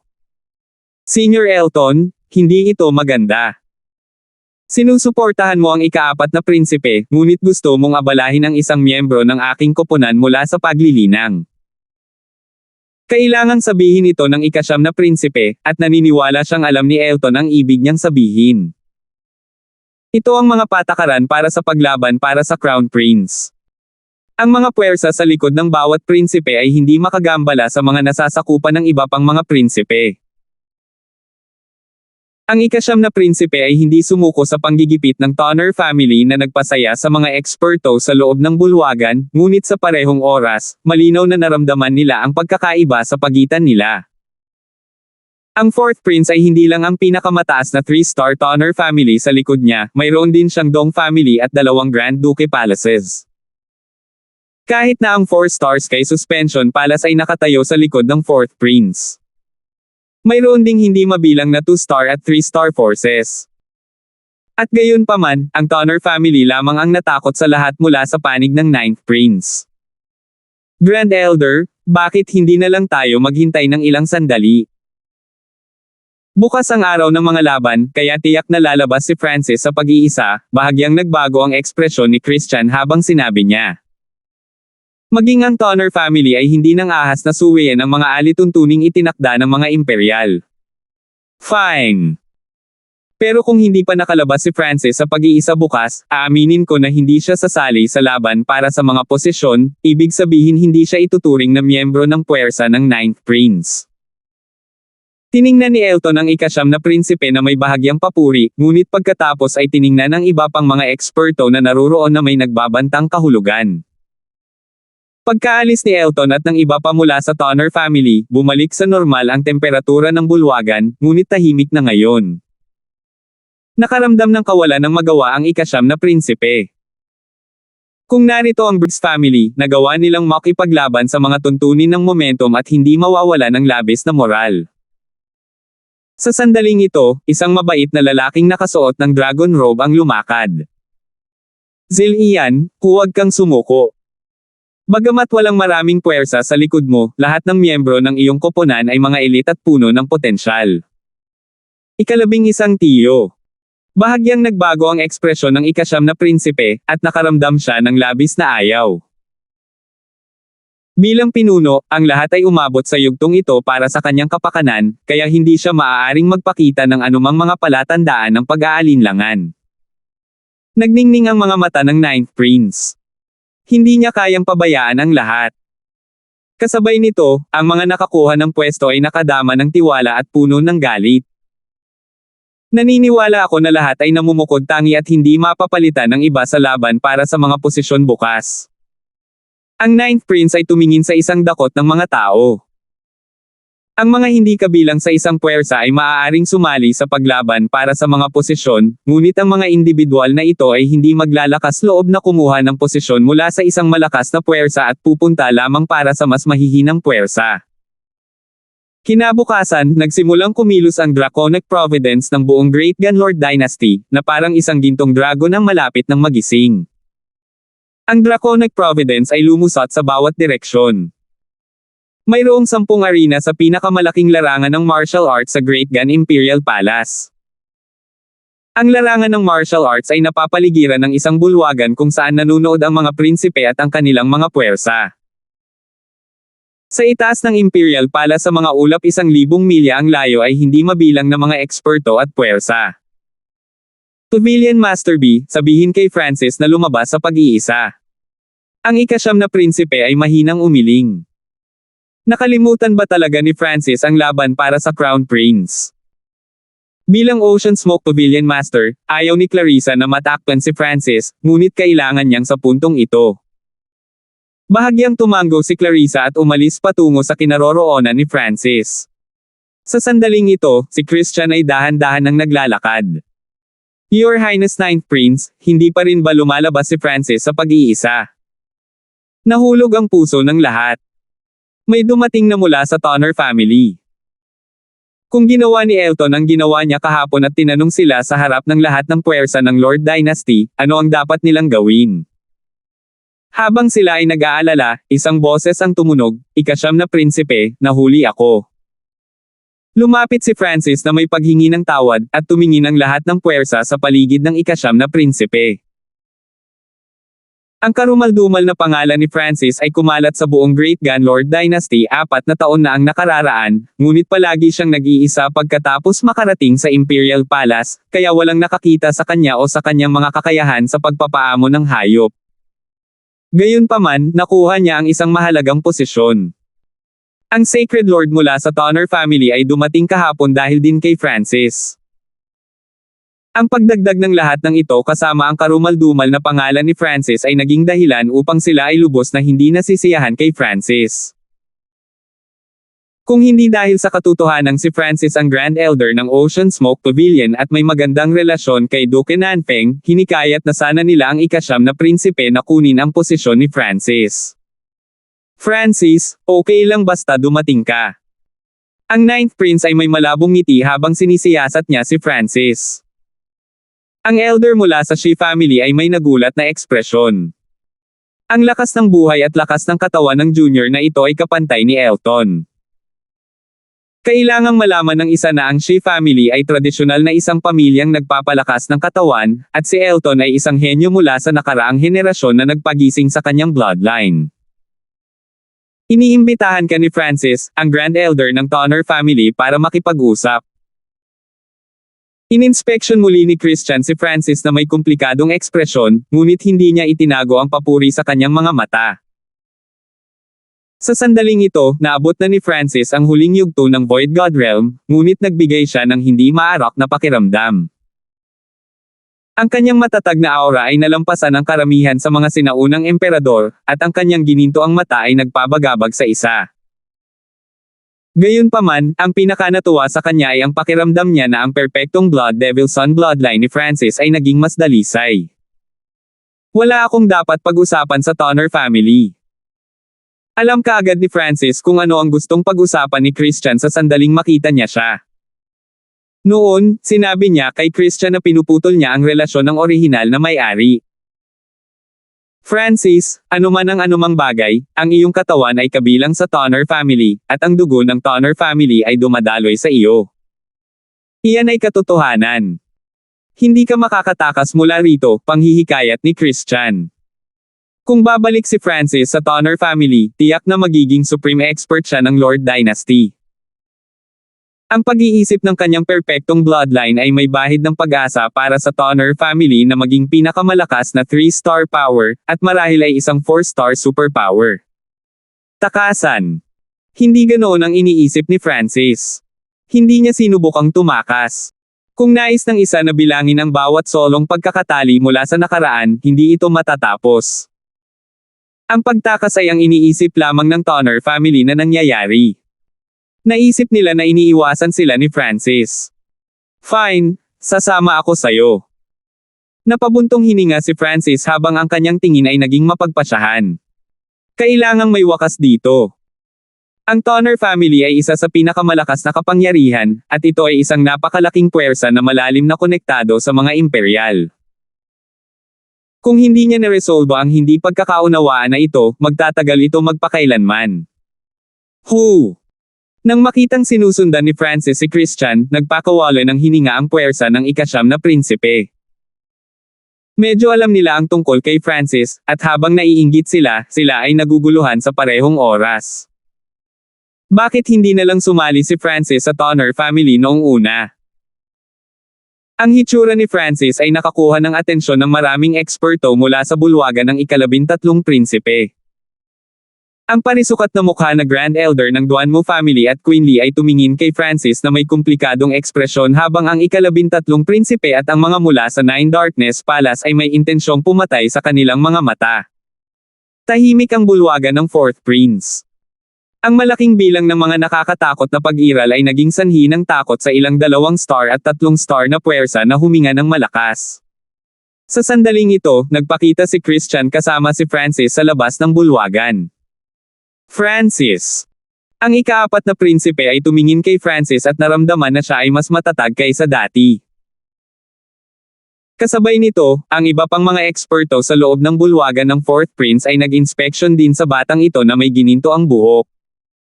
Francis, nagkita tayong muli. Si Wu-Heng ay may malabong ngiti. Siya at si Francis ay parehong nagmula sa iisang bayan, kaya labis siyang masaya na muli niyang makilala si Francis sa Continent Zone. Si Francis. Ang mga mata ni Weston ay kumikinang na may matinding hangarin sa labanan. Ngayong nasimulan na niyang kontrolin ang substandard na sandata ng Diyos, hindi na siya muling mapapansin tulad ng nangyari sa Divine Illusion Dimension. Francis. Tumingin ang isang lalaking pulang buhok na may malamig na tingin mula sa Tonner family. Narinig niya na nakita ng isang elder ng pamilya ang perpektong bloodline ng Blood Devil Son sa labas. Higit pa rito, ang pagpapakita ni Francis sa Divine Illusion Dimension ay napakahusay din. Maging si Weston ay dehado laban sa kanya. Ikaw si Francis. Ang mga mata ni Elton ay parang apoy, at kumikinang ito ng kakaibang pulang ilaw habang nakatingin siya kay Francis. Fenger. Sumigaw ang magandang babae na nakakunot ang mga kilay at maputlang ekspresyon sa likod ni Elton. Sa sandaling ito, lahat ay tumatawag sa pangalan ni Francis. Dahil dito, bumuka ang bibig ng iba't ibang 2-star at 3-star representatives. Maging ang elder mula sa Sky Suspension Palace ay nagmulat ng kanyang mga mata at nagbigay ng interesadong sulyap kay Francis. Nakatayo doon si Francis na may kalmadong ekspresyon. Ang kanyang gininto ang mata ay nag-scan sa lahat at kabisado ang kanilang sinabi. Sa wakas, tumigil ang kanyang tingin kay Elton. Napakalakas. Ito lang ang nasabi ni Francis. Siya ay ilang dosenang beses na mas malakas kaysa sa Nine Darkness Demonic Lord noon. Ang casual na presyon mula kay Elton ay nagpabigat sa kanyang katawan, at naramdaman niyang hindi siya makahinga na parang nakagapos siya ng mga lubad. Ito ba ang Sacred Lord mula sa Tonner family? Sinimulan ni Francis na palihim na iikot ang kanyang Sacred Lightning Body. Tiningnan ni Elton si Francis na may nagninangas na tingin at lihim na inilipat ang kanyang lihim na pamamaraan. Agad na naramdaman ni Francis na para siyang sinusunog, at ang bloodline ng Blood Devil Son sa loob ng kanyang katawan ay nagsimulang kumulo na parang saysubog ito anumang oras. Boom! Isang mahinang dugong pulang ilaw ang lumabas mula kay Francis at tinakpan ang kanyang katawan. Good! Perfect Blood Devil Son bloodline.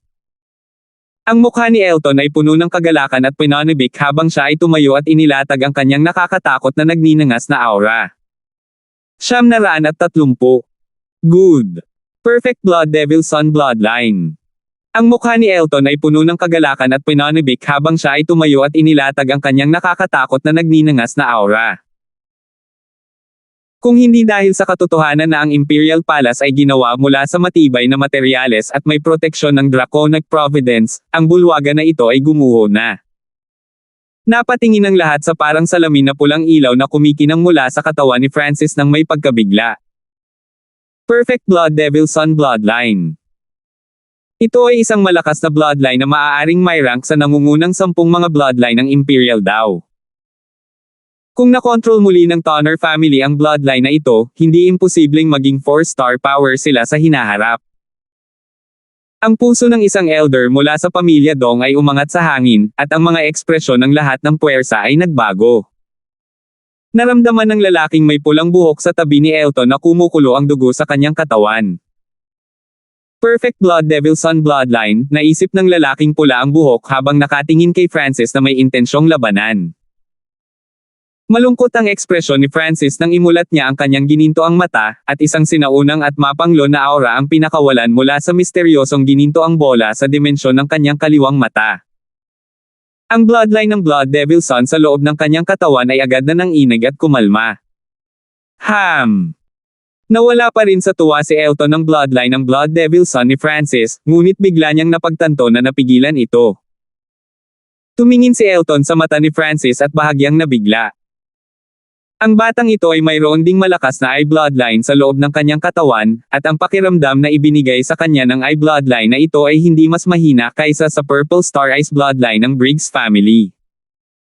Kahit siya ay hindi niya makita. Iba't ibang natatanging bloodline ang lumitaw sa Tonner family noong nakaraan, ngunit hindi kailanman nagkaroon ng eye bloodline. Ito dapat ang orihinal na linya ng dugo ni Francis. Nagkaroon na ng mga hula si Elton. Ang isang bloodline na nagawang sugpuin ang perpektong Blood Devil Son bloodline ay talagang hindi normal, ngunit walang katulad na eye bloodline sa mga Imperial Daw na bloodline na mas mataas ang rango kaysa sa Blood Devil Son bloodline. May bloodline kaya si Francis ng 10,000 ancient races? Agad na nagbago ang ekspresyon ni Elton. Iyon lang ang posibilidad. Noong una ay gusto niyang pilitin si Francis na manatili sa Tonner family at gumawa ng ilang anak para sa kanila, ngunit ngayon ay nakuha na rin ng eye bloodline ni Francis ang kanyang interes. Napakabihirang para sa isang tao na magkaroon ng dalawang makapangyarihang linya ng dugo. Hanggat hindi sila namamatay, sila ay magiging mga nilalang na maaaring gumalaw sa mga ulap ng buong kontinente. Ang Tonner family ay maaaring magpalaki ng isang henyo na tulad nito. Higit pa rito, dahil si Francis ay may dalawang bloodline na ito at walang problema, nangangahulugan iyon na hindi sila magkasalungat sa isa't isa, at ang kanyang mga inapo ay maaaring magmana ng parehong bloodline. Ang perpektong Blood Devil Son bloodline at isang sinaunang eye bloodline. Naramdaman ni Elton ang pagkulo ng kanyang dugo. Kung ang Tonner family ay nakakuha ng isang malakas na eye bloodline na hindi mas mahina kaysa sa Briggs family, magagawa nilang malampasan ang kanilang dating peak at maabot ang taas na hindi pa nakikita. Francis, handa ka bang sumali sa Tonner family? Tanong ni Elton sa mahinahong boses. Ibang-iba ang tono niya kumpara kanina, parang kausap niya ang isang junior ng Tonner family na nawala. Nasabi ko na hindi ako mula sa Tonner family at hindi ako interesado, sagot ni Francis nang hindi man lang nag-iisip. Nakikita niya sa titig ni Elton na iniisip ng Tonner family ang kaliwang mata niya. Kung sasali siya sa Tonner family, magsisimula siyang mawala ng kontrol sa mga bagay, at maaaring matuklasan ang sekreto ng kanyang God Eye. Walang paraan upang matiyak na ang Tonner family ay hindi gagawa ng isang bagay na hindi maganda. Francis, ang dugong dumadaloy sa iyo ay dugo ng Tonner family. Dinala ko pa ang nanay mo dito ngayon. Bahagyang nagulat si Elton, ngunit hindi siya nagalit at nagpatuloy sa pagsasalita. Naunawaan niya kung ano si Francis mula sa ulat ni Christian, kaya marami pa siyang paghahanda. Fenger, ako ito. Ang iyong ina. Ang magandang babae sa likod ni Elton ay agad na pumunta sa harap at sumigaw. Alam niyang wala na ang kanyang tunay na anak, ngunit sapat na ang katawan na ito ay sa kanyang anak. Mas gugustuhin niyang panoorin ang Francis ng live, at gagawin niya ang lahat. Mayroon lang akong isang ina. Tumingin si Francis kay Tai Shuli at pagkatapos ay kay Elton na may mapagpasyang tingin. Kung hindi nila iniwan ang orihinal na Francis noong una, hindi ito mangyayari sa kanila. Nagkaroon ng dahilan ang lahat. Francis, alam mo na ang katawan na kasalukuyang ginagamit mo ay kabilang sa Tonner family. Si Elton ay isang taong madaling magalit, at nagbago ang kanyang tono nang makita niya si Francis na determinadong tumanggi na magbigay sa kanya ng anumang mukha. Hindi, Sacred Lord? Ang orihinal na may-ari ng katawan na ito ay tinawag na Francis ng Hanford family. Naisip na ni Francis kung ano ang sasabihin nang banggitin nila ang katawan na mula sa Tonner family. Ang ilan sa kasalukuyang mga taong naruroon ay hindi lubos na nauunawaan kung ano ang nangyayari, ngunit maaari nilang dahan-daang magsimulang magsabi mula sa pagpapalitang ito. Kinuha ni Francis ang katawan ng isang miyembro ng Tonner family na orihinal na inabandona sa isang lugar, at nagawa niyang gisingin ang perpektong bloodline ng Blood Devil Son. Gayunpaman, ang kasalukuyang Francis ay hindi na ang dating Francis, at hindi siya nagpakita ng mga palatandaan ng pagnanais na sumali sa Tonner family. Gayunpaman, laban sa panggigipit ng Tonner family, sapat na ba ang hindi gusto? Ang ilan sa tatlong star na puwersa at pamilya ay may malungkot na ekspresyon. Si Francis ay nagkaroon ng ganoong kapanganakan. Sumasakit ang ulo ni Weston. Kaya, ito ang perpektong bloodline ng Blood Devil Son. Naalala ni Wuhing kung paanong ang bahagi ng kanyang True Yuan ay misteryosong hinigop ng kalabanan niya si Francis sa Divine Illusion Dimension. Bahagi ako ng puwersa ng Ninth Prince ngayon, Sacred Lord. Hindi ba medyo pinipilit akong sumapi sa Tonner family? Si Francis ay nagbigay ng isang mahinang ngiti habang siya ay patuloy na nagsasalita. Sa teknikal na paraan, ang mga aksyon ni Elton ay lumalabag na sa mga patakaran ng paglaban para sa Crown Prince, at dahil nasa Imperial Palace sila ngayon, si Elton ay hindi nang ahas na kumilos. Namula ang ekspresyon ni Elton sa galit. Isang maliit na Void God Realm King na hindi man bahagi ng Tonner family ang naglakas loob na tanggihan ang kanyang imbitasyon sa ganoong tono. Bilang isang elder ng Tonner family, hindi pa siya nakatagpo ng ganoong sitwasyon dati.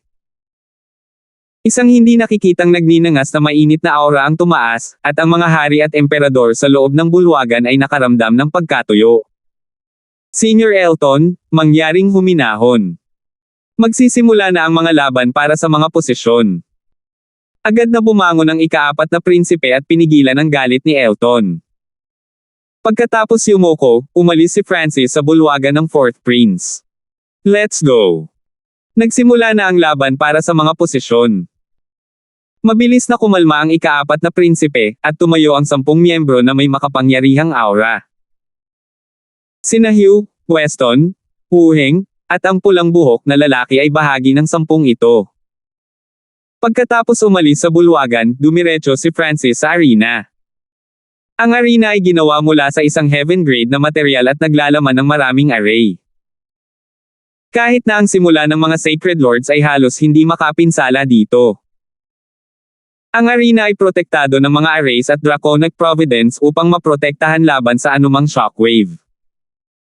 Sa puntong ito, ang mga subordinate ng Ninth Prince ay nakaupo na sa arena, kasama sina Olding, Sarah, Jason, at Elton. Mayroon ding isang nasa katanghaliang gulang na lalaki na may steady na aura at isang slim cold na babae na nakaitim na damit. Ito ang koponan ng Ninth Prince para sa labanan upang maging Crown Prince. Bawat isa sa kanila ay nagdadalubhasa sa ibang punto at lahat sila ay napakatalino. Bukod kay Sarah, ang iba ay pawang mula sa nakaraang henerasyon o mas matanda pa. Francis, bakit gusto kang makausap ng Tonner family? Agad na tanong ni Sarah nang makaupo si Francis. Hindi isang maliit na bagay ang personal na pinuntahan ni Sacred Lord Elton mula sa Tonner family para hanapin si Francis. Ang iba pang mga miyembro ay nakikiusyoso rin. Ang pagbabagong loob ni na Francis at Elton ay napigilan ng isang hadlang, kaya ang mga nasa loob lamang ng bulwagan ang makakarinig. Nakita lang nila si Elton na sobrang galit, kaya gusto nilang malaman kung ano ang ikinagalit ni Elton. Ang dahilan ng lahat ng ito ay nagkaroon pa rin ng casual na ekspresyon. Gusto niya akong sumali sa Tonner family, simpleng sagot ni Francis, at lahat maliban kina Olding at Jason ay nakatitig kay Francis nang nakabuka ang mga bibig. Narinig lamang nila ang pangalan ni Francis. Hindi pa talaga nila nasaksihan ang kanyang mga kakayahan noon. Anong uri ng talento ang mayroon si Francis para sa Tonner family para ipadala si Elton para personal siyang imbitahan na sumali sa Tonner family? Kung ayaw mong sabihin sa akin, edi huwag. Bahagyang nagalit si Sarah at hindi naniwala sa kanya. Akala niya ay gawa-gawa lang iyon ni Francis. Akala ng iba ay nagbibiro din si Francis. Nakakatawa. Malamig na bulong ni Elton. Ang Tonner family ay isa sa pinakamalakas sa 8 big families. Paano maaaring anyayahan ng elder ng Tonner family ang isang taong may ibang apelyido na sumama sa kanila? Ngayong dumating na ang lahat ng miyembro ng arena, nagsimula na ang laban para sa mga posisyon. Ito ay si Wesley mula sa Elegant Wind Hall at gustong subukan ang lakas ni Senior Jing Kai. Lumabas ang isang payat na nasa katanghaliang gulang na lalaki. Maaliwalas at puno ng kumpiyansa ang kanyang mga mata habang hinahamon ang lalaki sa grupo na panay ang aura. Ang Elegant Wind Hall ay isang normal na 3-star power na sumuporta sa Ninth Prince ngunit hindi nakakuha ng posisyon. Ang lalaking may steady na aura sa tabi ni Francis ay lumabas. Sa sandaling ito, nagsimula na ang mga laban sa iba pang mga arena. Ito ay alinman sa isang palitan sa pagitan ng mga array, lakas ng kaluluwa, o isang labanan. Inikat ni Francis ang kanyang kaliwang mata at pinanood ang lahat ng palitan na may 360 degree na anggulo. Sa pamamagitan lamang ng pag-alam sa bawat kalaban nagkaroon ng pag-asa na manalo. Isang mahinang ngiti ang ipinakita ni Francis. Matapos talunin ng isang Grandmaster Beast Tamer 1.5 taon na ang nakakaraan gamit ang isang espiritual na alagang hayop mula sa 10,000 ancient races, dapat na kumalat na ang balita ngayon, at kaya malamang na hindi na niya kailangang gumawa ng anuman. Boom! Inilabas ni Jinkai ang kanyang condensed aura, at isang kumikinang na gintong liwanag na tila tumatagos sa lahat ng bagay na gumagalaw sa kanyang katawan sa isang tiyak na pattern. Sa kabilang banda, isang mahabang berdeng espada ang lumitaw sa kamay ni Wesley. Nagbigay ito ng malamig na liwanag at nagpatawag ng mga ipoypo kapag ito ay gumalaw. Agad na nag-away ang dalawang emperador. Ang mga pag-atake ni Jinkai ay tuloy-tuloy, at ang gininto ang liwanag ay nasa lahat ng dako. Sa kabilang panig, si Wesley ay maliksi at nagkaroon ng matatalim na pag-atake, ngunit kontrolado ni Jinkai ang laban mula sa simula kaya't si Wesley ay napilitang umiwas at dumpensa. Pierce! Ang gintong liwanag sa paligid ni Jinkai ay biglang nabuo sa isang transparent na espada na bumaril pasulong. Kasabay nito, ang mga kahoy na ugat ay lumitaw sa lupa at hamarang sa mga landas ng pag-urong ni Wesley. Boom! Ang katawan ni Wesley ay tinusok ng 10,000 sinag ng liwanag at itinapon palabas ng arena habang ang dugo ay bumulwak mula sa kanyang bibig. Salamat sa pagpapagaan mo sa akin, Senior Jinkai. Si Wesley ay dinala ng isang elder ng Elegant Wind Hall. Ang mga miyembro ng grupo ng ika-9 na prinsipe na hindi gaanong kilala si Jinkai ngayon ay medyo alam na ang tungkol sa kanyang lakas. Nagkaroon siya ng matalas na metal elemental na pag-atake, at nag-specialize din siya sa elemento ng wood na maaaring umalalay sa kanya at makahuli sa iba. Ito ay talagang isang natitirang miyembro ng labanan. Isang dalubhasa na dalubhasa sa mga elemento ng metal at kahoy, bumulong si Francis sa kanyang puso. On point ang kontrol ni Jinkai sa dalawang elementong ito. Ang elemento ng metal ay ginamit para sa pag-atake habang ang elemento ng kahoy ay ginamit para sa pagpapagaling at suporta. Nag-synergize sila ng maayos at hindi nag-conflict sa isa't isa.